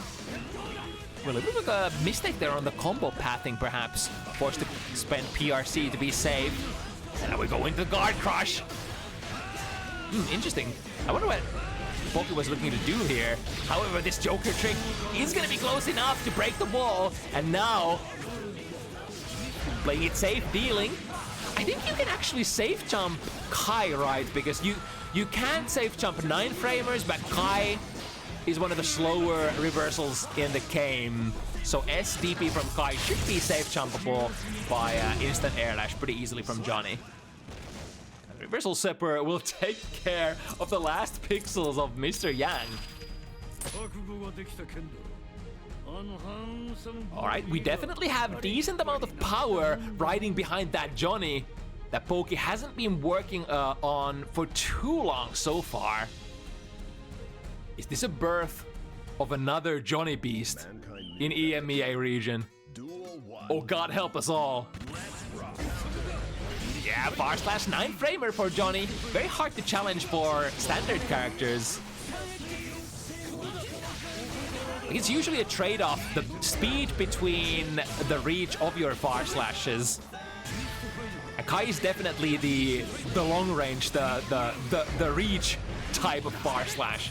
Dictating, it's gonna be a little slower than some of the faster ones in the game. Ooh, ran straight into the heavy fireball. But Yang wasn't able to extract too much value out of that.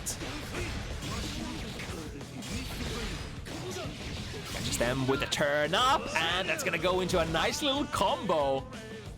Lots of different ways that could have been followed up, especially since Poki still had 100 meter there at the end. Ooh, instant air dash going a little too far. In fact, maybe that was a boon, because like if you instant air dash and try to punish S fireballs from a delayed timing, you do tend to get punished when the opponent recovers and anti-airs you instead. But it's a little harder to anti-air if you end up behind them. Now through the wall. What's next? Looks like Poke was going for like a 5k there, but then post-flash was able to save themselves using the blue RC. No, that would have produced PRC, right? If you were canceling normal, I'm pretty sure. Right, immediate burst. Who was queuing up the up fighter? So gonna find a nice anti-air with the use of that. Yep, that's gonna be minus 15, and from that distance, Mr. Yang ready to punish. Rare footage of Mistfinder actually going punish. There it is again. We can definitely use Stun Dipper as well for for that job. Ooh, missing. However, it was just a setup to draw out the opponent's throw. I have to take this wall break or as a soft kind here. Far slash, there we go. Perfect dash striking angle. Because Poke was not at a frame advantage there, so couldn't utilize the fact that, you know, your far slash is slightly faster than the opponent's.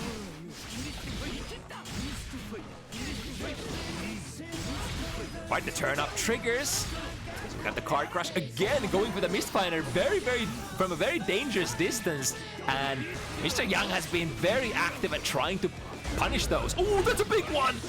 Counter hit close slash in the air was probably so big that had just way too much juggle for the kind of combo that you usually do on Kai. Alright, slowly, Young is warming up. Look at that, the backwards jump, air backdash, throw a fireball.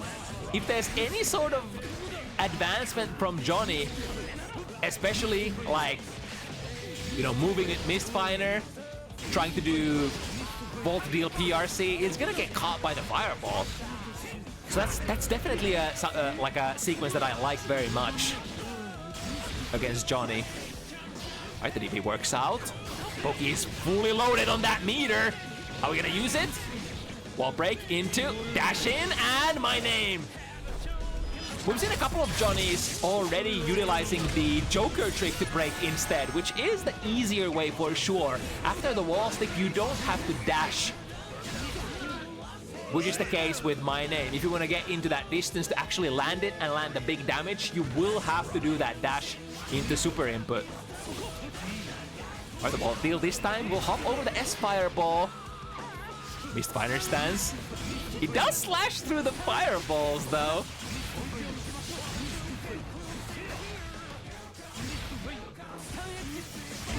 Ooh, finding a counter hit.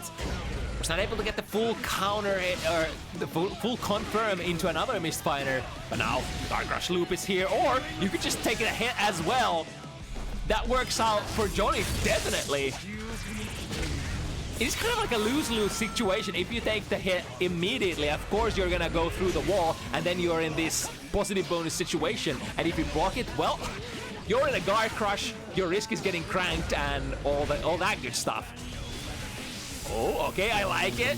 Break the wall with Dragon Install. So now we're super fast. Maybe even fast enough so that if this devolves back into neutral, as it does here, maybe there is whip punish potential. Much more than usual. Ooh, straight into the heavy fireball. Knew that that's gonna have to be punished. The landing with a wild assault of all things. Wow, that's certainly wild as the name would imply. 2-2. Pokey started strong, but it does seem like Young is slowly warming up, perhaps. Ooh, okay. I was like, if you dash forward into that Mistfinder, you better be sure that you have the 50 meter ready to RC, because otherwise your pressure is over or worse. Nice backdash, completely making the flip kick whiff, which is definitely another tool that you can use to counter that. A fast standing poke would be another one. Through the wall we go. Give them the J. Mr. Young has a lot of tension here to spend, but importantly, not enough for a super RC. Just throws the... Ooh, okay. We got the plus frames. Then we got the flip kick. Try to go for a 2P. Up out of there, Pokey. Getting frame trapped, or maybe even spacing trapped. And a great read again from Mr. Young. Definitely warming up slowly. Especially the reads are going really well in the favor of Young. But the hitbox of turn up is massive, so trying to jump out of those setups like so is almost like a fool's errand sometimes, feels like. Oh, close slash anti-air. We're gonna have a clean combo here. Maybe drops it on purpose. Or maybe just, you know, we just haven't queued up the...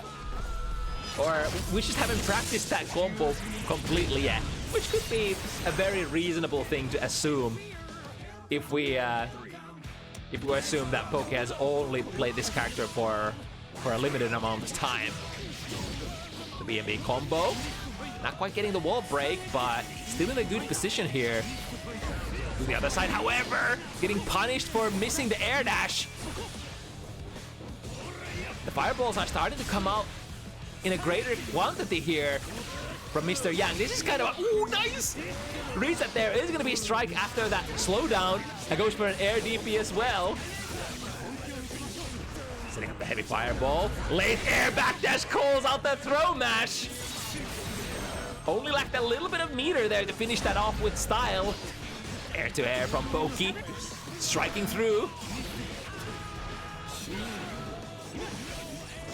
Great DP once again. Oh, and there we go! The jump scare Wild Assault! That Mr. Young won the previous round. Ends up working out, kinda, but not perfectly, because they ended up dropping the combo out of it. Maybe there was such a massive range that you're usually like not supposed to land the Wild Assault from, that it combo actually ended up whiffing. That is a jump scare. But this time, maybe Pokey was getting a little whiff of what is going on and assumed a very, very defensive spacing position. It is only so fast after all. Technically, your normals are gonna be faster tools to poke at the opponent. But I mean, if you're... Let's hypothetically say that Pokey wants to use the Mistfinder stance a lot and wants to hold it and wants to bait a reaction from the opponent, which is something that he has been doing. Then the Wild Assault kind of makes sense because you can't react to it. You can't let go of the Mistfinder stance before the Wild Assault goes off, right? If it's the uncharged version. Very shallow jump in here, as is customary for the Kisk family. Ooh, able to get the 5P anti-air in there. Very slick. Oh my god, are you kidding me? The 2 heavy hits that high? Is it the full hitbox of the V that he draws with the sword? It's kind of nutty. Yeah, deal. Can't jump out of that, unfortunately. Even with the instant air dash, I think you're gonna still get caught in the aftermath of that turn-up hitbox. Aggressive dash forward, prompting Pokey to use the burst. Here we go, counter hit close slash. That's gonna hit hard. Maybe resetting into another deal. Was probably hoping for Mr. Yang to hold it. Oh, even backdash from Johnny is not fast enough to recover against that round start Sacred Edge, huh? Punish here, yeah. It's kind of the same situation, perfectly spaced, or quotation, perfectly spaced stunned edge. Sorry, stun dipper. Kind of same kind of conundrum as Johnny's Mistfinder on block. I mean, it can kind of go unpunished, but it is a little risky. Here we go with the close slashes. We have 100 meter. Waiting for the burst. It's not gonna come. Here it is, gets value from it, but now Pokey can ram themselves in there, waiting for a minuscule amount of time. Close slash, caught the backdash, could have even RC'd if something was going wrong there. Lots of different options that Pokey could have done with that 50 meter. And that's kind of what Guilty Gear is all about. The character, the player that has more meter has the last say in every single situation. Guilty Gear is traditionally a meter management game, even if it doesn't sometimes feel like it. Ooh, great catch there. Close slash on the landing, prompting Pokey to burst out immediately. I like this. Just staying spaced and throwing the fireballs. Yeah, I dare you, assume the Mistfinder stance. The risk reward is a little, or rather the reward difference is definitely in favor of Johnny. I mean, Johnny ain't gonna get like the biggest combo out of Mistfinders either, but those S fireballs, yeah, they don't hit very hard for Kai. Ooh, choosing the 6P this time. Predicting that Young would dash forward with those standing pokes. Now Johnny, without that 50 meter, won't be able to say anything about that heavy fireball Oki. That basically guarantees that Kai will start their pressure sequence plus frames with the opponent electrified. Yeah, that was a great drift RC. Would have given Mr. Young an opportunity to try for a close slash anti-air. But drifting forward makes all of that just null and void. What? Mistfire catches the low profiling of what? Did I see that right? Mistfire caught stun edge. Is that legal? Is that real? It's kind of nutty. Alright, deal into deflect shield is good here, pushing Pokey in initially away from the opportune range to try to Mistfinder into the card. And now with the instant air dash, trying to bounce forward using Wild Assault as well. However, the range is too much. Pokey has been using FD as well. And now 100 meter. Oh, able to slice through the fireball. And the hit confirmed into Joker trick. One more. How we gonna go about this? Dash, dash. And Ensenga serves a couple of different purposes here. If the opponent tries to throw, well, you're not throwable. If they try to backdash, of course, they will get caught like that. If they don't do anything, well, it's fine still on block. And if they jump, you will catch them airborne. And even if they block airborne, yep, you're gonna be plus on the way down.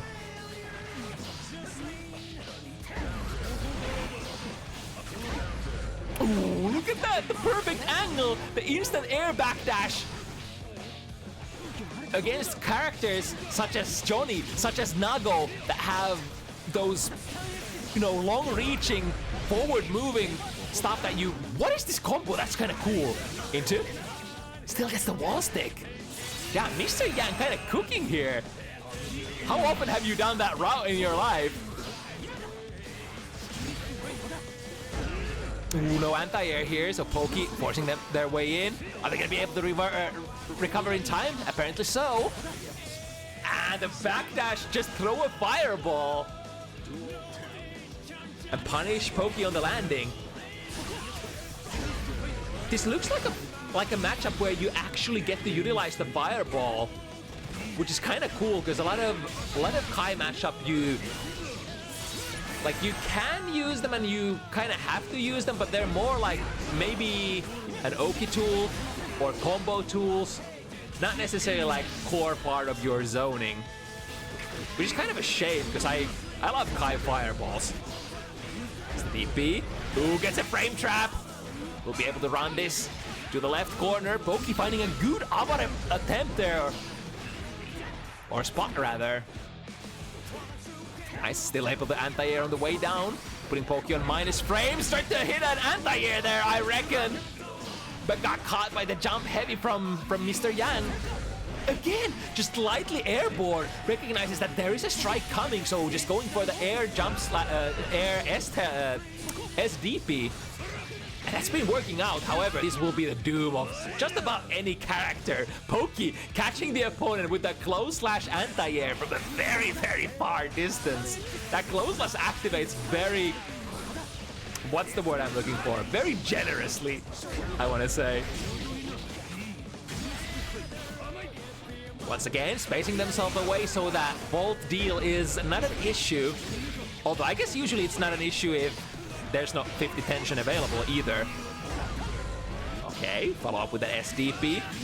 The DPs have been working out for Mr. Yang quite well as of recent. Who gets a punish? No, not quite. But still a counter hit. Extend the pressure. Pressure is over. And Pokey dashes forward immediately, aggressively. Hoping to get that 50 meter. But not in time. Doesn't need it though. 6 heavy is gonna be enough to scrape the opponent off the wall. And Pokey has entered the danger zone as far as FT7 score is concerned. 6-2, launching themselves forward with a multitude of Johnny's forward moving things. 6K, Ensenga, everything.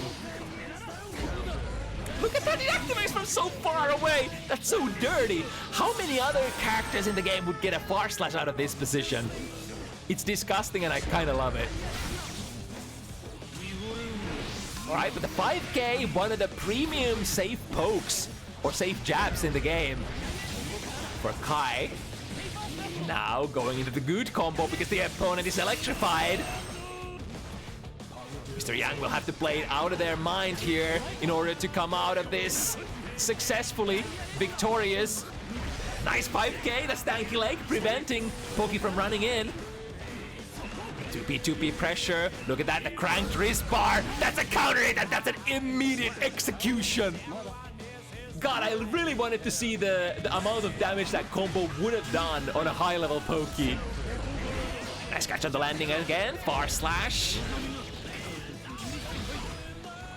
Caught in the loop, oh, back and forth. Got a dash jump forward, but then came back to the corner. I like this side more. And now Poki cashing out. We haven't seen Poki go for a safe jump yet here, just opting to go for the more... Oh, there we go! There's the safe jump! Yep, there shouldn't be anything that Mr. Yang can do on Kai here, because your reversal is slower than 9 frames, so... tough luck. But of course, it's kind of like, in a way, it's more lucrative to just dash in there and go for like a close slash, technically. So there are definitely downsides and upsides for everything. Ooh, the FRC to get a deal there. Poki is on set point, so Young will have to perform here. 5k dash cancel into what? 2D Abare? Into a full conversion. Poki playing out of their mind, dashing into a close slash. Is that gonna be a kill? We have 50. The burst comes online. No burst! But also the Ensenga, the new nerfed Ensenga. The first buff, then the nerf, and then another Ensenga. Poki has picked their poison, has chosen to slice so many boost bottles in order to take the victory.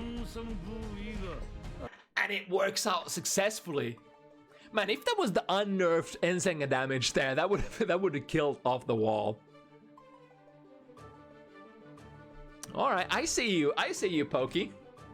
Working on that, Johnny. Pretty good, pretty okay.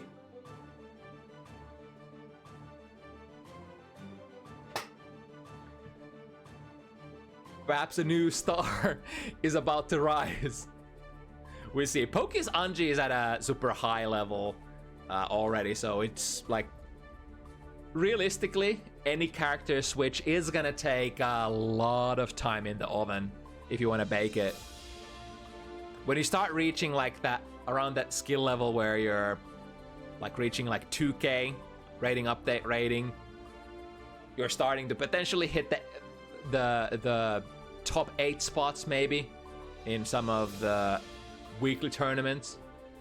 Like that's the kind of skill threshold that is gonna take quite a long time to reach with a brand new character. But it also depends on like how much experience you have overall in fighting games before. Have you played that kind of archetypes before? How much experience do you have in that archetype? Because like the experience will basically translate into how fast you're gonna pick that kind of character up in the future. But either way, 7-1 for Poki. And welcome to Bounty Hunters for Mr. Young as well. It was a little bit of a whatchamacallit, Joker card or wild card here to calibrate where Poki's sub-character range was. So hopefully we can see Mr. Young in the future as well. Slightly more even matches. But that would be all for this week. If you want to play next week, we do this every Sunday, 5 p.m. CET. And signing up is as easy as, for example, joining one of the related Discord channels. It's going to be posted, or rather the sign-up's going to be posted in a lot of places.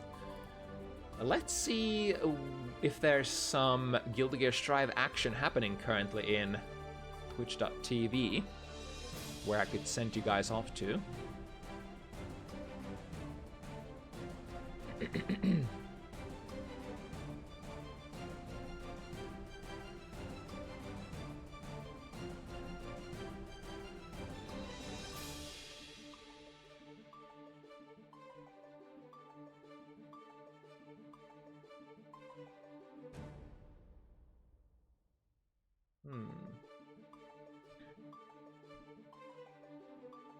I'll send you guys off to Drekius. There's not a whole lot happening at the moment. So yeah, do that raid, and yeah, I'll see you guys again next week, next Sunday. Same stuff, always gonna happen unless something very ominous happens and we can't run this, which hasn't been the case many times so far. But yeah, next Sunday, 5 p.m. CET. See you there. Until then, stay safe and bye-bye.